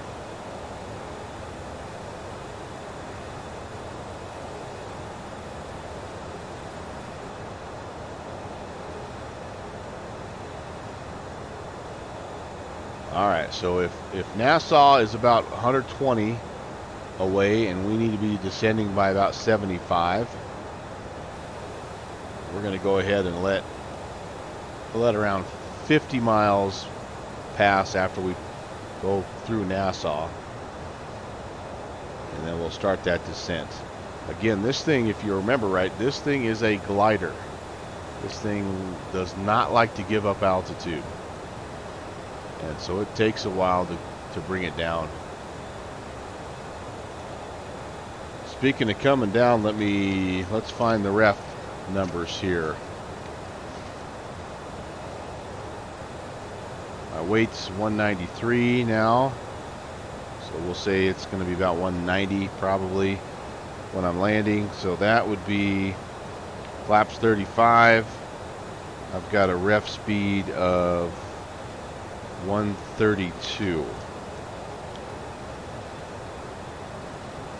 So let's get that set right now. Clear you out, clear you out.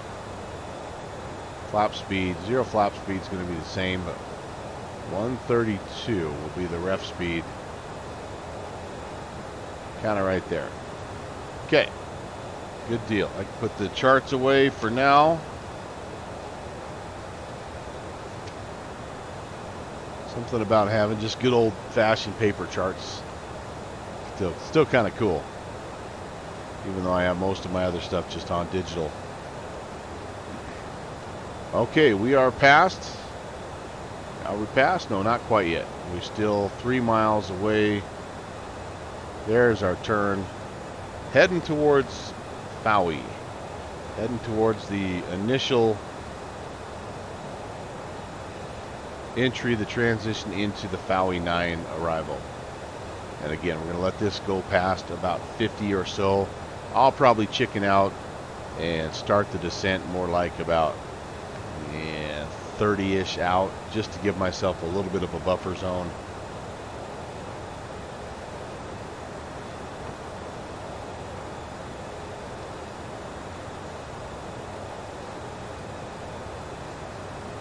And then, like I said, this Fowey intersection is the last one that we have in the INS. So as soon as we have eaten up that 92 miles, we're gonna come off of that. And I'm actually going to go ahead and just do this right now. We're tuning in Virginia Keys, which is 17.1.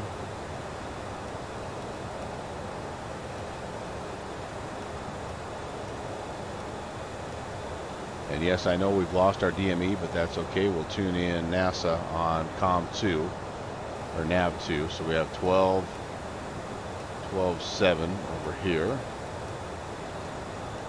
We can use that DME to give us a feel for how far away we are. Okay. And 317 is going to be our heading.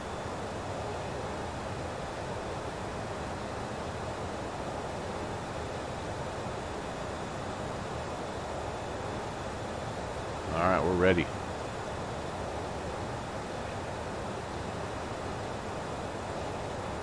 So again, we're looking for when this gets to,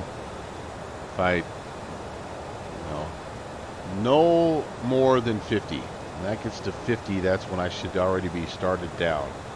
That's when we get to 50. That's the Tinky intersection, and the Tinky intersection is definitely as far as I want to go before I descend. If I was actually talking to air traffic control, I have no idea. They may be bringing me down a little bit early right now even, but I think we'll be okay. I am going to, since we still don't have any Miami control, I am going to just plan for ILS runway 12. Our ATIS information hasn't changed. Surface wind still 170 at 13, gusts of 19. We have good visibility once we get down there. A few clouds, 2,500 broken at 25,000, and an altimeter of 2978. So I think that ILS 12 makes sense. Plus, it's not something that I get a chance to fly all that often. And there is a cargo area down there on that, kind of on that south side too, that I can hit. So, win, win, win.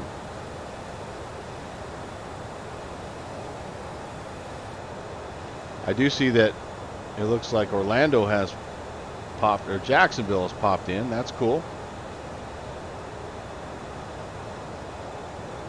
Perhaps we will get, perhaps we'll get some coverage here. Do we have, actually we do. We've got an event coming up here, but it's not for a couple of hours. The Fort Myers fly-in, if you're looking for something to do in this area besides haul cargo from Grand Turk to Miami, they are doing a Fort Myers fly-in.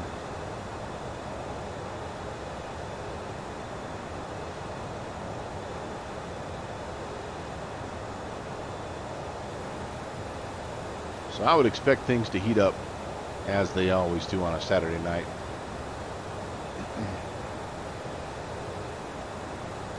Keeping an eye on that outbound. There's 30. Do I want to wait? Do I dare wait? Here's what I'm going to do. I'll start to bring the power back and spin this down while we decrease power, lose some airspeed.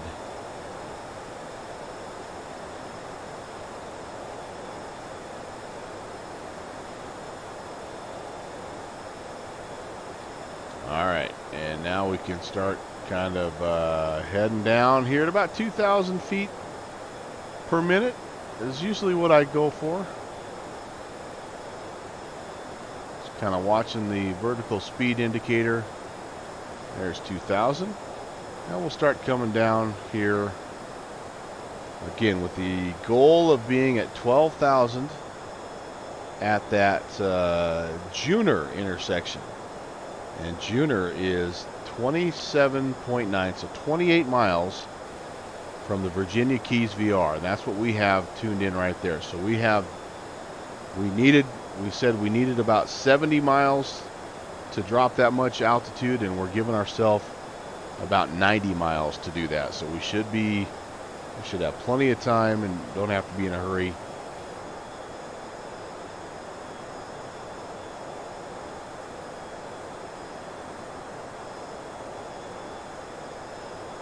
Which in this big girl is always appreciated.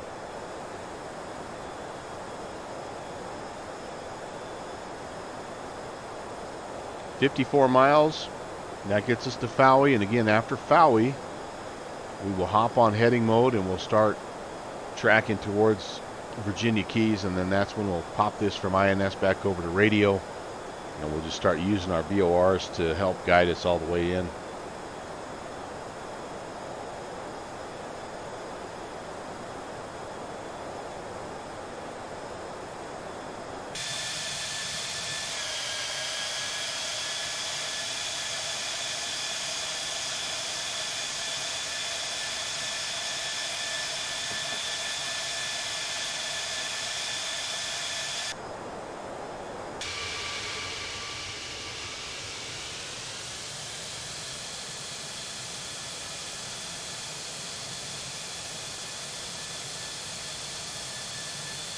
Really like the effects on the water that P3D has.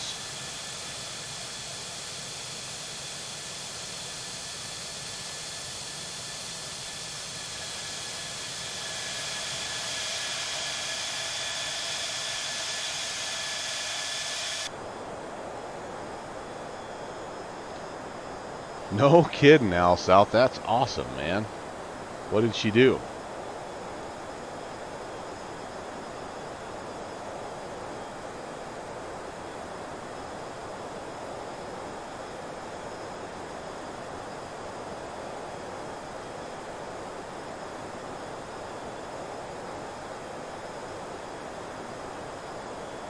More importantly, did she score you any fine air swag as she was heading out the door? Because now it's worth money.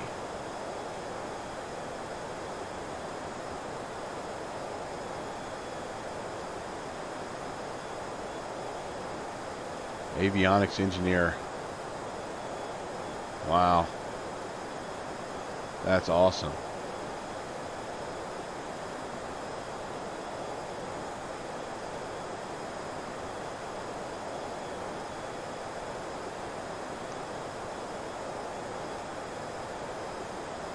Okay, keeping my eye on the INS. Yeah, so Don, what I've got going here is this selector is on INS, so this gauge is basically useless. The only thing it's doing is tracking the DME that I have tuned down here into nav1. Otherwise, the INS is controlling everything. Well, it's controlling the heading mode essentially. So what I have is this basically preloaded. So when I'm done with this 36-mile stretch, I'm gonna turn. It'll actually turn and start heading towards Miami. I'll let it do that, and then I will spin the heading around and get everything fairly close to what I have here. Pop this guy back over to radio, and then this guy will come alive, and we'll be in business. So I use the VORs essentially as a as just a backup, even though it doesn't track the actual radials, but I have it there ready just in case. In real life, the HSI couples to the SIVA. You know, I don't know. I can't speak to that. Some of the aircraft that I have will, like the 727 and actually the L1011 also, it will allow you to use the INS as what's driving your heading, but it'll also keep your VOR and everything active, so you can actually tune in and see where you're at. But this one, it's two separate things, and again, I don't know if that's just the way it was, because this SIVA predates the L1011, obviously predates the 727, so in theory, I guess you could say this is older technology, so it might make sense that the two are not necessarily interdependent. I don't know, but yeah, correct. The INS is a source. Yep. So the INS is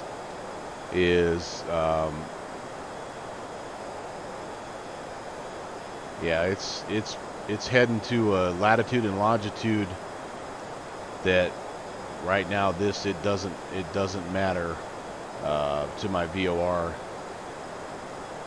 or to my OBS.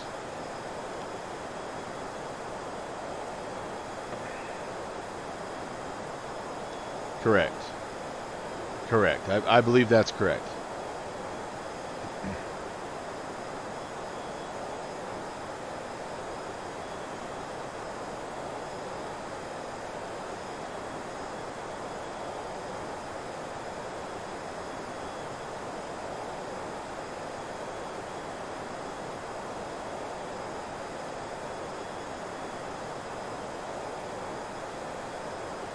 Down we go. By the way, I need to refresh my memory on what the altimeter was there in Miami. What did we have? Oh, don't start active sky XP. Rats. Cancel. Active sky P3D. 2978. And we're maybe a little early for that, but I'm going to put it in so I don't forget. 29.78. I also need to take a look here and see how my fuel systems are doing. Have I exhausted those outboards? No, I have not. So I clearly overfilled this aircraft. I was a little bit paranoid about the headwind and being out over the ocean with not enough fuel. So I didn't trust SimBrief, and I put, geez, what did I put? 6,000 pounds more than I needed. So why that's bad in a couple ways. Well, number one, you're not as efficient, you're heavier, so you're burning more fuel. But number two, it's not good to land this plane with weight in these outboard auxiliary tanks, because they're the farthest ones out to the tip of the wing, and so that puts extra stress on the wings that it's not intended to have. So yeah, you can see I've only burned 17,000 pounds of fuel, not quite 17,000 so far. So we'll leave those on. We still have a little ways to go, and can get those numbers down a little bit closer. But that's not great fuel management on my part. Here we are, 8 miles. We're going to make that turn toward, we'll actually turn toward Miami. We need to keep the turn going to Virginia Keys, but we can get the initial turn made. We'll get stabilized, and well, look at my speed. I'm going to have to really, to get to 12,000, I'm really going to have to give it time to slow down. I am supposed to be at 280, so I'm not that much faster than where I'm allowed to be as per the arrival chart.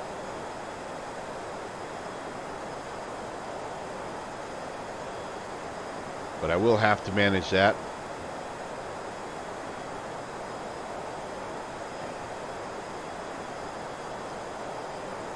"30 seconds to the turn." There's the turn. We should be all right. Now we are close enough, Don, so we are actually getting that VOR tuning in, so that's a good thing. The one thing that you'll notice too is when I change from INS to radio, it will interpret my alignment on that radial differently, just because the INS is so much more accurate than the VOR is. So it's kind of a cool little problem to have. All right, so we're now turned direct Miami. We are going to go back into heading mode. We're going to go back into radio mode, and we're going to see, oh, we're pretty close to actually being right where we need to be, which is awesome. So we're going to go to VOR localizer mode, and we'll make a little slight correction, it looks like, but we are now tracking toward Virginia Keys, and that is a 39-mile leg. So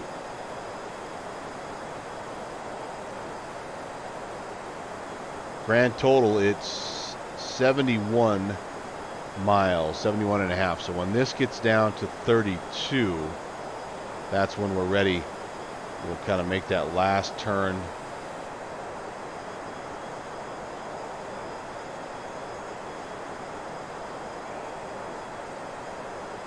So here's what we're tracking right now. When we get to a distance of 32, we'll be at the Juner. Hopefully we'll be at 280 and 12,000, and then we'll make a little bit of a left-hand turn. We'll actually tune in the Dolphin VOR 1390 and follow that in and start to get configured for our landing. Yep, we're going to be there, guys. I mean, we're 13,000. We're a little fast right now, but we're gonna level out and be in business. We're 66 miles, so the INS is still, now it's becoming kind of our DME.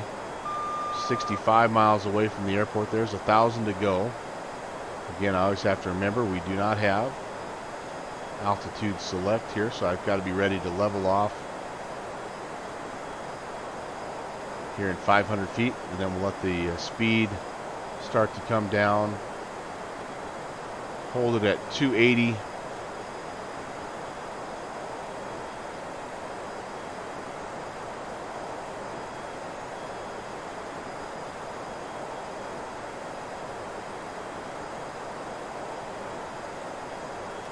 There's the click. All right, we're right there, pretty close to 12,000. We'll get down to 280. We'll adjust our power settings here. Let's get leveled off. And we're looking for 32.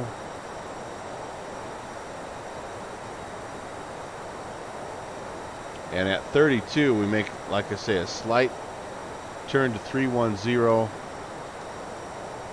I'm just going to set my heading bug to that, 310. We're kind of tracking that already with the wind. All right, so we started our descent about 20 miles early, and we're down to 12,000 about 20 miles early. But that's okay. I would, like I said, rather with an older airplane, I'd much rather be there a little bit early than a little bit late. Gives me a chance to check on descent checklist here. So we've got ice protection not needed, windshield heat set.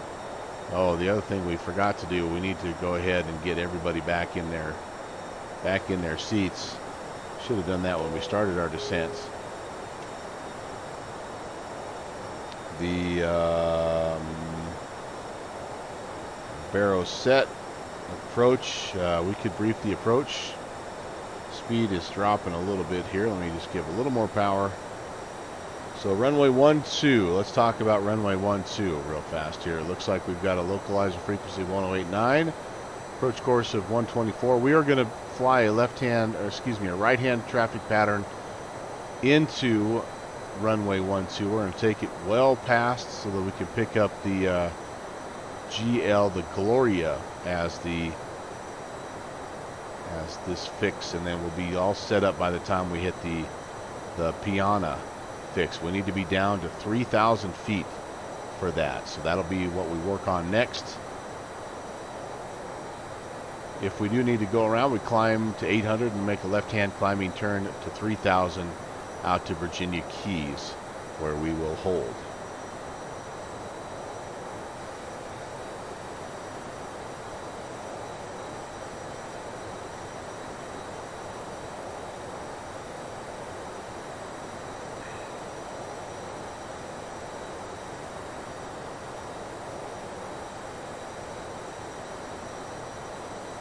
Speed is dropping just a bit, but I can live with that. I know the source in this case, the VOR signal and the course selector knob is, and what you see is the course deviation.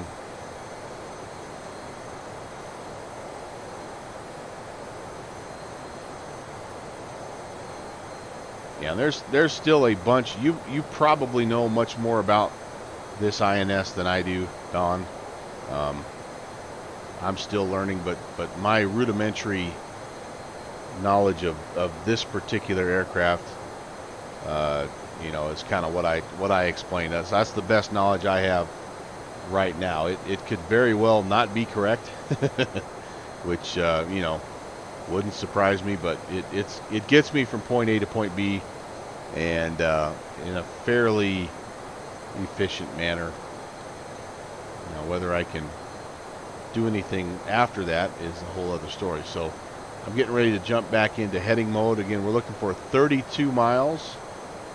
That'll be 32 miles away from the Virginia Key VOR. And that'll be our final turn toward Miami, actually toward the Dolphin VOR, which is essentially due east of Miami. I think about a mile lead time is probably enough in this case, since it's not much of an adjustment. All right, there's 33. Over to heading mode. We are going to tune in 1390 real quickly here. 1390. Whoops. And let's see how, whoops. close we are here. We wanted, what did I say? We want to be tracking the 130 outbound.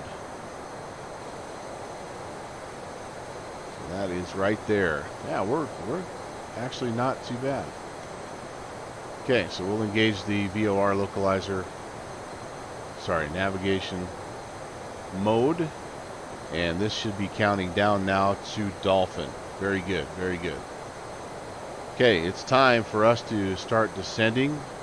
We, again, final approach fix is 3,000 feet. So I'm going to tune or dial that up. And we'll start heading down. Try to keep the speed under control. We're looking pretty good. We end up getting a little bit slow there. We were at 240, but that will that'll change as we start the descent here. And somewhere like close to 2,000 is what I'm looking for here. Between 1,500 and 2,000, I'd be happy with. I can manage the speed best if I don't get crazy and get over 2,000. We do have a nice Latin VFR, sorry, scenery here in Miami, although it's not the latest version. There's been an upgrade since we've purchased this, but I just haven't shelled out the whatever $10 to upgrade. But I really like it. It's a very nice scenery package, and really incredibly beautiful at night. The night lighting is fantastic.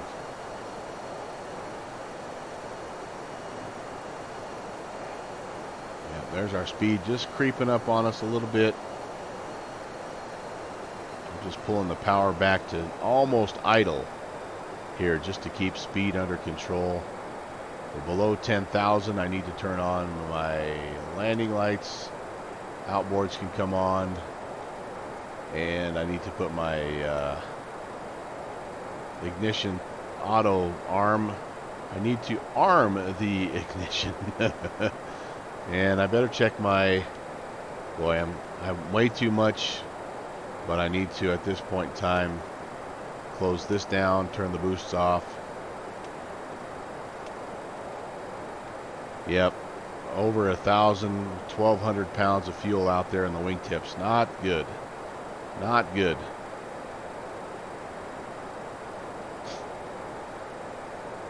Sorry, Fine Air. There's the city of Miami, just off to our 1 o'clock. Let me see if there's any other approach checklist items. I can put a first notch of flaps in if I want at 230, but I'm going to try to wait till I'm down closer to 190 in this case. Gear can also come down at that point in time if I need it. I'm going to try to take this girl way past the airfield, clear out to, what was that waypoint? Clear out to Gloria. And Gloria is, gosh, 10, 16, yeah, a good 16 miles past. That'll just give us a fighting shot at intercepting that localizer without it taking those big old S-turns.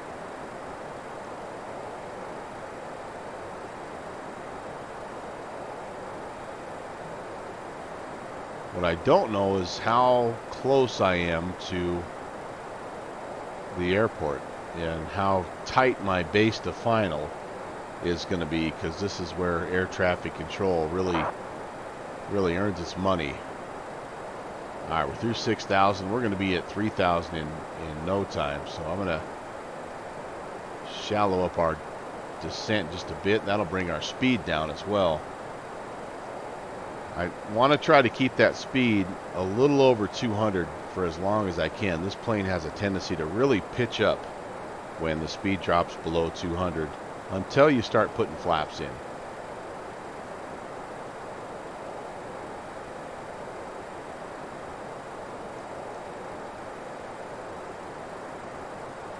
So now we have a lot of time here. We're not even to the airport yet. We're not even to the Dolphin VOR yet.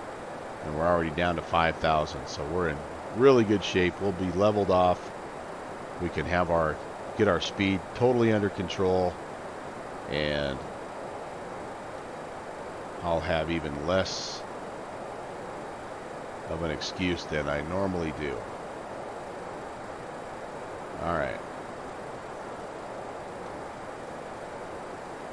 Is this our airfield here?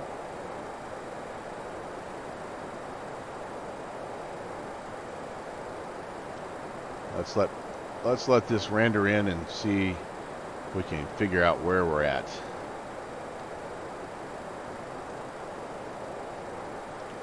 What I'm thinking is I may need to just take a slight left-hand turn just to give myself a little bit of space for that right base to final. This is not the best. It turns really well on the ramp, not so well in the air. Needs a lot of room. All right, 1,000 to go.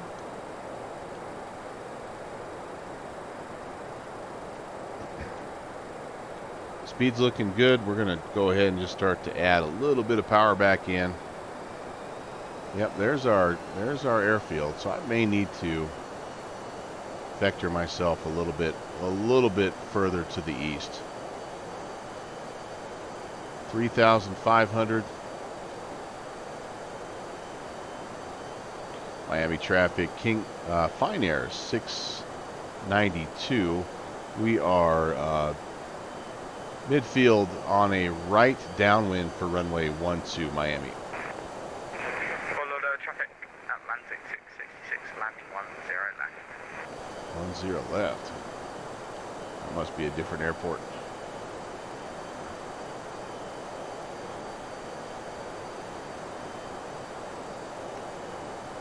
Not quite midfield, but pretty close. Okay, let's get our power set. Let's get our speed right about 210 if we can.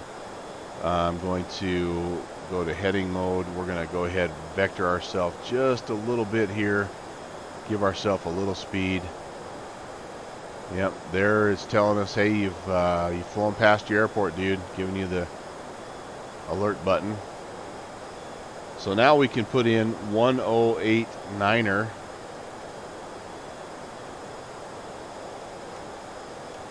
And that is our actual, yep, so localizer is alive. And 124 is going to be the course that we need.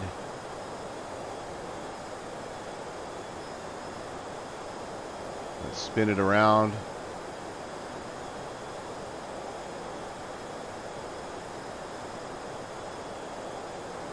There we go. So as you can see, we're heading just a little bit left.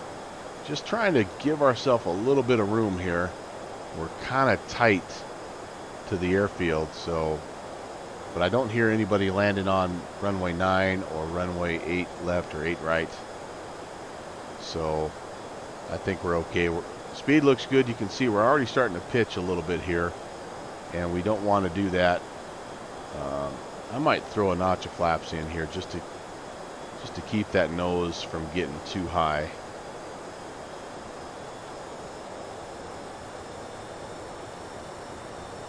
Follow the traffic, Atlantic 666 going around.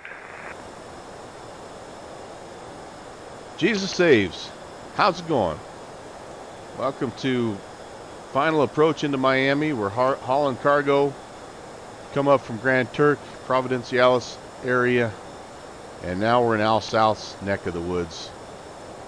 And we're trying to, again, we're going to go past this about 16 DME.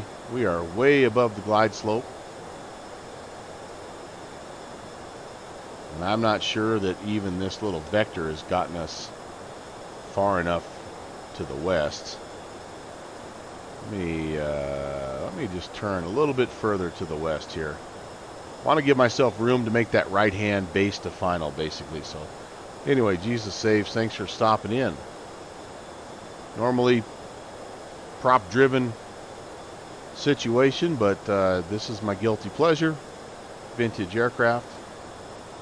So that's what we're doing today. It's part of a historical route tour, actually, that we've been doing for several months, and this is the second installment of the Fine Air historic routes.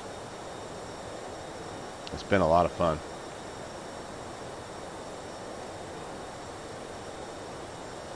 Aqua Funkalistic Booty Wap. Long time no see, buddy. How are you? Welcome to the arrival. Downwind, it's going pretty well. I'm just trying to get myself vectored out here far enough away from Miami so I can make the turn, and I'm getting my glide slope is finally coming around. I'm going to take myself out here 16 DME, basically. That gets me pretty close. Gloria is what I'm shooting for here, guys, and it's 16.8. So I'm out here somewhere. I'm going to try to make my way around and grab that localizer. It's really a visual day. I mean, we do have a layer at 2,500, it's saying, but as I look around, it's kind of just hazy. I've got pretty good ground contact. So yeah, just listening in the car. Okay, cool. Downwind Sim, for those of you that are tuning in late, he's actually on his way to the real airport. So he actually is doing this for real. Well, he's not flying, but he's going to go check it out.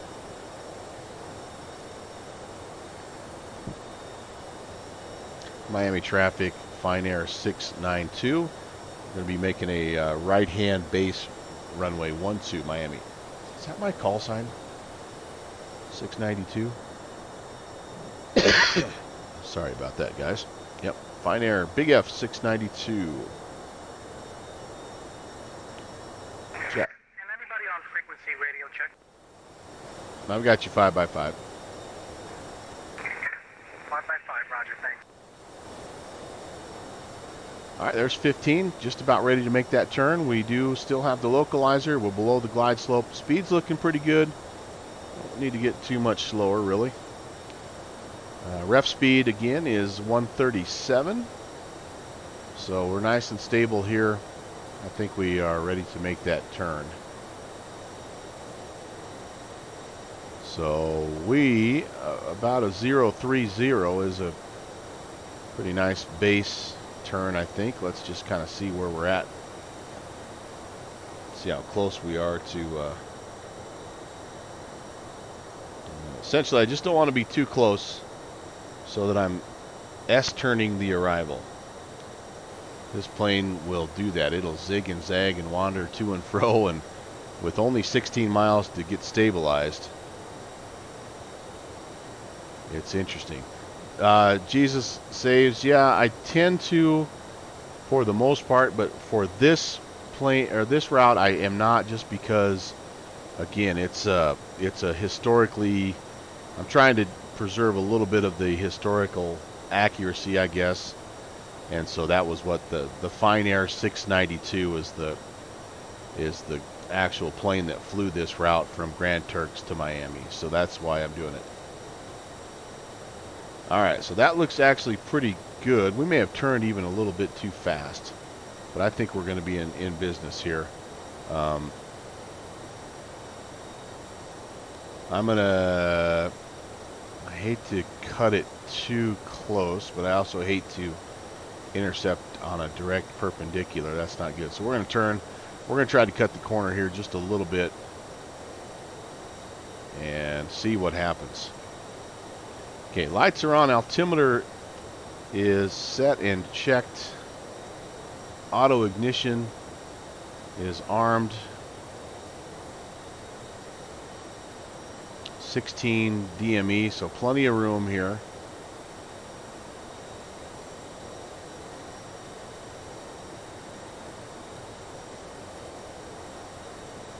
I think we could probably even cut it a little bit more.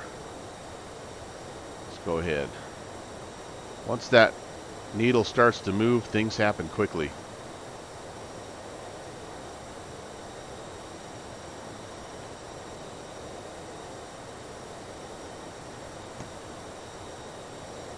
Okay, there it is. All right, so we're going to flip this guy over. And looks like we're grabbing the localizer. Good deal. Our speed still looks pretty good, about 180. It's not bad. Yeah, we're going to fly through it a little bit, but I've done way worse. So it'll overcorrect and probably take a couple, 2 or 3 little S-turns to stabilize, but good enough to get us in the ballpark. Miami traffic, Fine Air 692 on the final runway 12 Miami. Okay, so we want to start to slow ourselves here at about 11, and then we would like to be fully configured no later than 4 DME. So generally flaps at 11, 7, and 4. Gear no later than 4.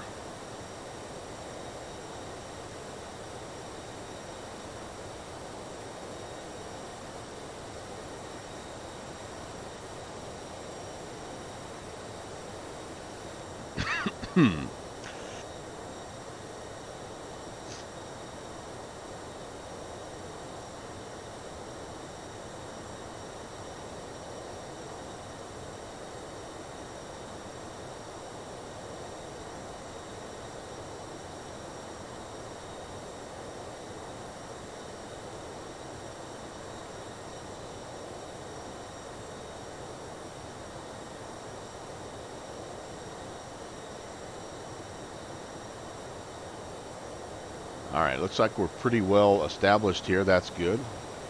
I see the runway right there, so we're going to start to throw some more flaps in here. It's a flaps 35 landing. So we'll put a couple more notches of flaps. We'll just pull the power back slightly. The flaps will do most of the work as far as that goes.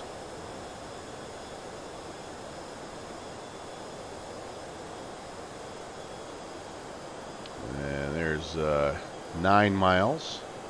Staying on that glide slope pretty well.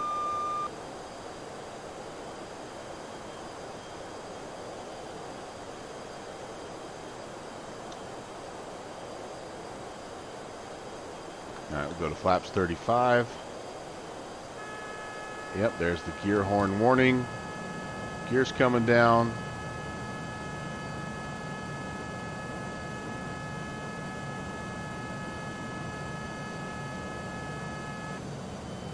We're on the glide. We're definitely crabbing into the wind a little to our right.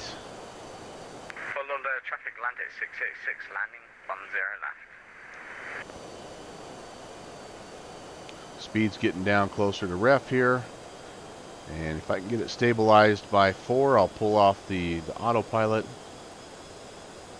And we'll see what happens.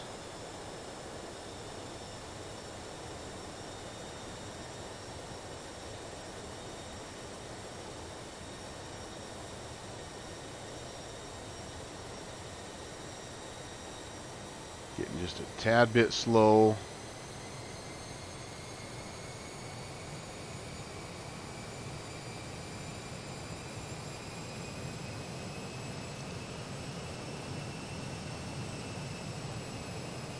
There we go. Okay, here we go, boys and girls. Let's see what happens. Autopilot off.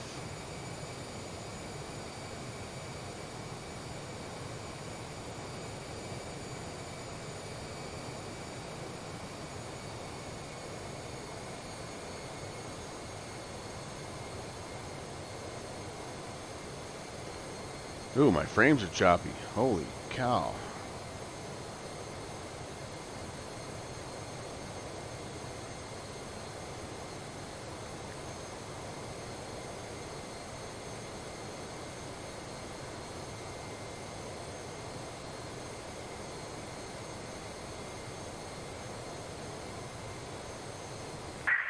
Miami traffic, American 2219, lining up runway 8 right, Miami.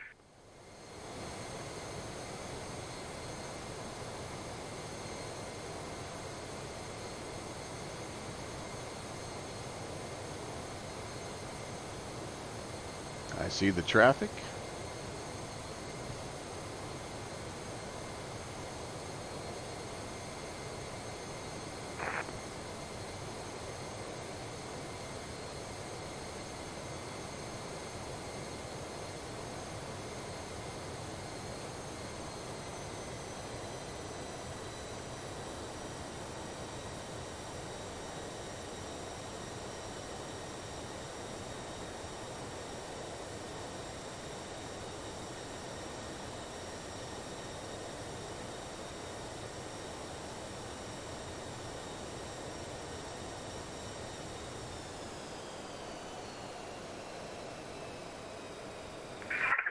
traffic, American 2219 is departing runway 8 right of Miami. Reversers.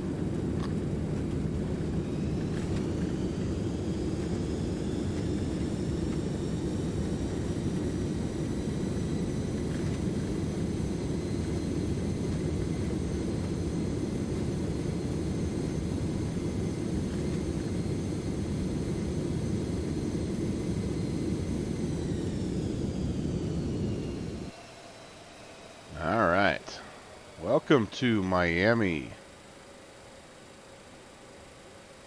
Let's hang a right. I think there's a cargo area down here just off of our right-hand side here. Figure out where we're at.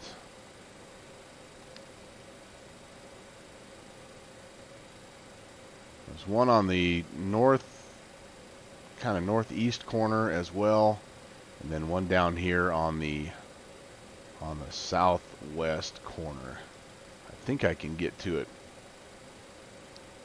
on, what is this? Tango. Is this Tango? All right, let's get ourselves all the way off, then we'll figure out where the heck we're at, and we'll kind of get things cleaned up. In fact, I'll go ahead and clean up flaps right now.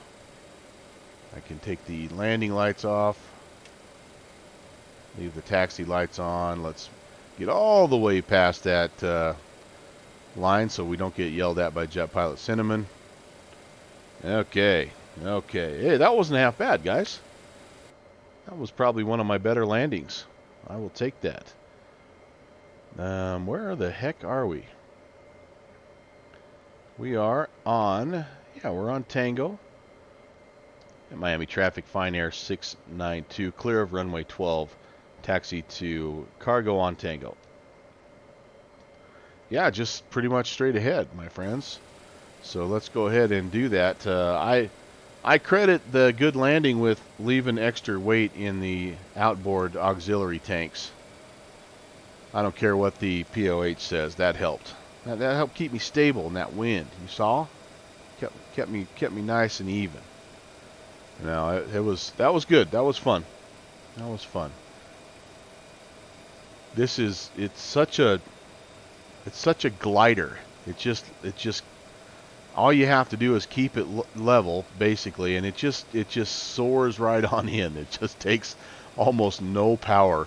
I mean, I think I was down to, on that, final approach, I was down to about 25% thrust is all, and so yeah, it's the hardest thing for me is it sits up so much higher than any of my other planes that I have a hard time judging where the ground is, and I tend to flare out a little bit early, but that timing looked actually halfway decent. I think it looked good enough we may even have to take a look at it. I don't know. P3D's instant replay is not the nicest in the world, but we might have to take a look at this. I'm not going to go too far here. I think we can kind of come in. I don't even know what's down here. I think Fine Air, they used the cargo area on the northeast side. They if I remember right, they were more kind of associated with the old Dade County airport, and then it became Miami International. So a lot of those spots actually they're not there anymore. They were not part of the airport renovation. Oh, I'm glad I did that.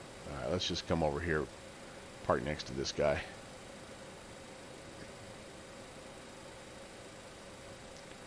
But just for sake of time, this will work for us here. So we'll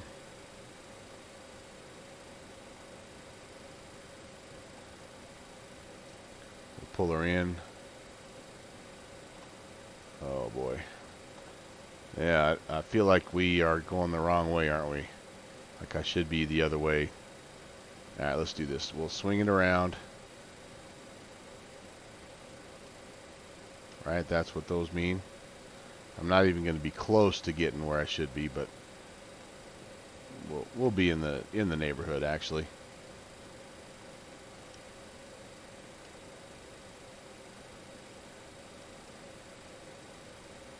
Keep on coming. Keep on going, girl. A little bit further. A little bit further. And yeah, that'll probably have to do right about there. All right, we're good. We're good. Let's shut down, and then we can talk a little bit about the landing, and we can talk a little bit about what's coming up here on the stream. So let's get all of our lights shut off. Let's make sure we let the passengers do their thing. I can go ahead at this point in time, kill the engines. I'm not gonna hook up to external power. I normally would do that, but it just is such a noisy, yucky deal that I think I'm just gonna totally shut down and call it good here. And galley power off. Okay, this is off. Battery, I'm not gonna do battery even. We're just gonna, well, let me leave battery on just in case there's something minor I need to still kind of adjust and finagle. The INS can go off. I didn't actually end up putting any. I did have some lights on, I guess. I didn't realize that. I'll leave that on just because it's kind of nice when you first fire things up to have a little bit of light. And all of these were good. Disarm that guy. Turn the heat off. Probe heat can come off. All these lights are off. All that looks good. This can go to off. And that should just about do it, my friends. Yep. Take it off the battery so we don't drain that. And there you go. Cold and dark. So cool. Let's see how badly I was roasted on the chat here. Is that a Siva? Yes, it is, Aquafunk. And it worked pretty well today. So he was doing chores. Attaboy. We talked about the call sign issue and the we got a chick waving emoji thing. So I don't know where did that come from? Somebody else's stream, I'm thinking. Oh, a couple of predictions. Yeah, guys, I'm sorry. I do have somebody shared with me something that should do a prediction in P3D. I have one that works well in X-Plane, but I can't get, for the life of me, I can't get the P3D one to work. So I don't know what it would have been, but it felt pretty good. I mean, I don't know that it was, 176, but it was decent, I think. But let's see. Yeah, nice landing, Don said. Thank you, sir. Thank you. Kenny gave me the little butters. Yeah, it was pretty good. Who's flying today? Yeah, Downwind Sim has seen me land way too many times. And so, yeah, so anyway, Jesus saves it. There was no landing rate on that deal. So for you to be the new landing rate champion, you have to actually wait till I do an X-plane flight, unfortunately. So that's why Downwind Sim is up there for now. And I did actually have Thursday. I did an X-plane flight, and no one even guessed. I mean, they had their chance to upset and kick Downwind Sim off of that podium, but no one did. So, and then eventually I will have the P3D, whatever that little plug-in that works for P3D, I'll have it working as well. So. Anyway, this plane has major issues. So when you set the ILS frequency, you can manipulate the localizer needle. In the HSI, in real life, you can't manipulate it. Yeah, for safety reasons. Sure, that makes sense. So you set the frequency, and the needle must hop to the localizer. Yeah, I'm not. Yeah, this is an Aerosoft plane, Don, so it's not I would not call it a study level plane, but I would say it's probably the most detailed and has the deepest amount of systems of any DC-8 that I know that exists. I don't know how many others exist. I think there's maybe one other that I've seen. So, but yeah, stuff like that absolutely could very well be inaccurate, and you know how it goes in the sim. You kind of learn how to make it work so that you can get yourself from point A to point B, but it may not exactly be by the book. But anyway, it's still a heck of a lot of fun. All right, so let's see here. Let's talk. I do think it's. I think instead of a replay of the landing, I think we need to figure out who the heck we're going to raid today. I haven't raided anybody in a while, and so let's see. Let's see who we've got out there. Looks like I've got only a couple of buddies out there right now. I've got Duluth Fly. We'll go raid Duluth Fly once. So hang around. Don't go anywhere. I'm going to wrap up the stream, but we're going to go raid Duluth Fly, and I'd like to take all 9 of you over there. So let's see. What is his actual stream? Duluth_fly. Okay.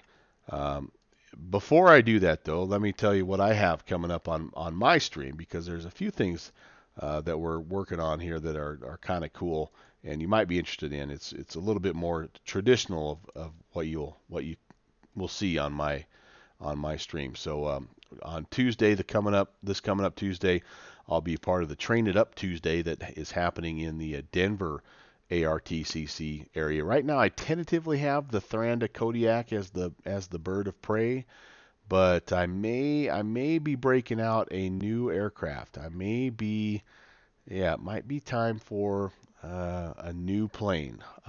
I will keep it under wraps as to what it is. And then the next Thursday is episode 8 of Nowhere Fast. And if you joined us last Thursday, it was a heck of a lot of fun. We went from Johnson Creek, Idaho, all the way down to Juniper, Nevada, and we're going to go from Juniper, Nevada to Hanksville, Utah. And Hanksville is the site of our next big backcountry, Bush League backcountry event. We're going to have a fly-in, a little different type of fly-in for the Bush League event on April 6th, but it'll be down there in the Utah Canyonlands, and the next Thursday's episode of Nowhere Fast is me getting my 152 down there. So it'll be a little bit kind of like this last Thursday. It'll be more of a cross-country deal. But I'll probably have an airport or two that we land at on the way, instead of it just being totally in the air and not a lot of landing opportunities, because I know you guys like doing that. And then a week from now is Memphis Madness, and we're going to be back in a freighter aircraft, but we're going to be in the FlyJSim 727F model, and we're going to figure out where to fly into and out of. But Memphis will be a part of that in one way or the other. So that'll be what we have next Saturday. So anyway, that's kind of what we have happening. I want to thank everybody for coming by. There was no ATC, so it was great to have some company along the way. And hopefully you are enjoying these things. By the way, if you have some suggestions for DC-3 routes, that's the plane that's going to be happening next. I obviously lean quite heavily on departedflights.com, but that's not all that I reference. So if you've got some cool vintage DC-3 routes, feel free to share those, and I'll research them, and it may become a part of this series. I like to have audience involvement and kind of do those things as well. So, but anyway, everybody else that came in here, Don, thanks for checking in. Kenny, as always, Jesus saves. Aquafunk, great talking to you guys. Downwind, of course. Al South was here a little bit earlier. He's probably out working again. And Titanium Druid. Anybody else I missed along the way? Virtual GA was here for a little bit as well. Again, thanks for coming by. You guys are awesome. And again, stick around. We'll raid Duluth Fly here in just a second. But until then, I'm going to call this stream a wrap. I hope you guys have an awesome rest of your weekend. Take care. God bless.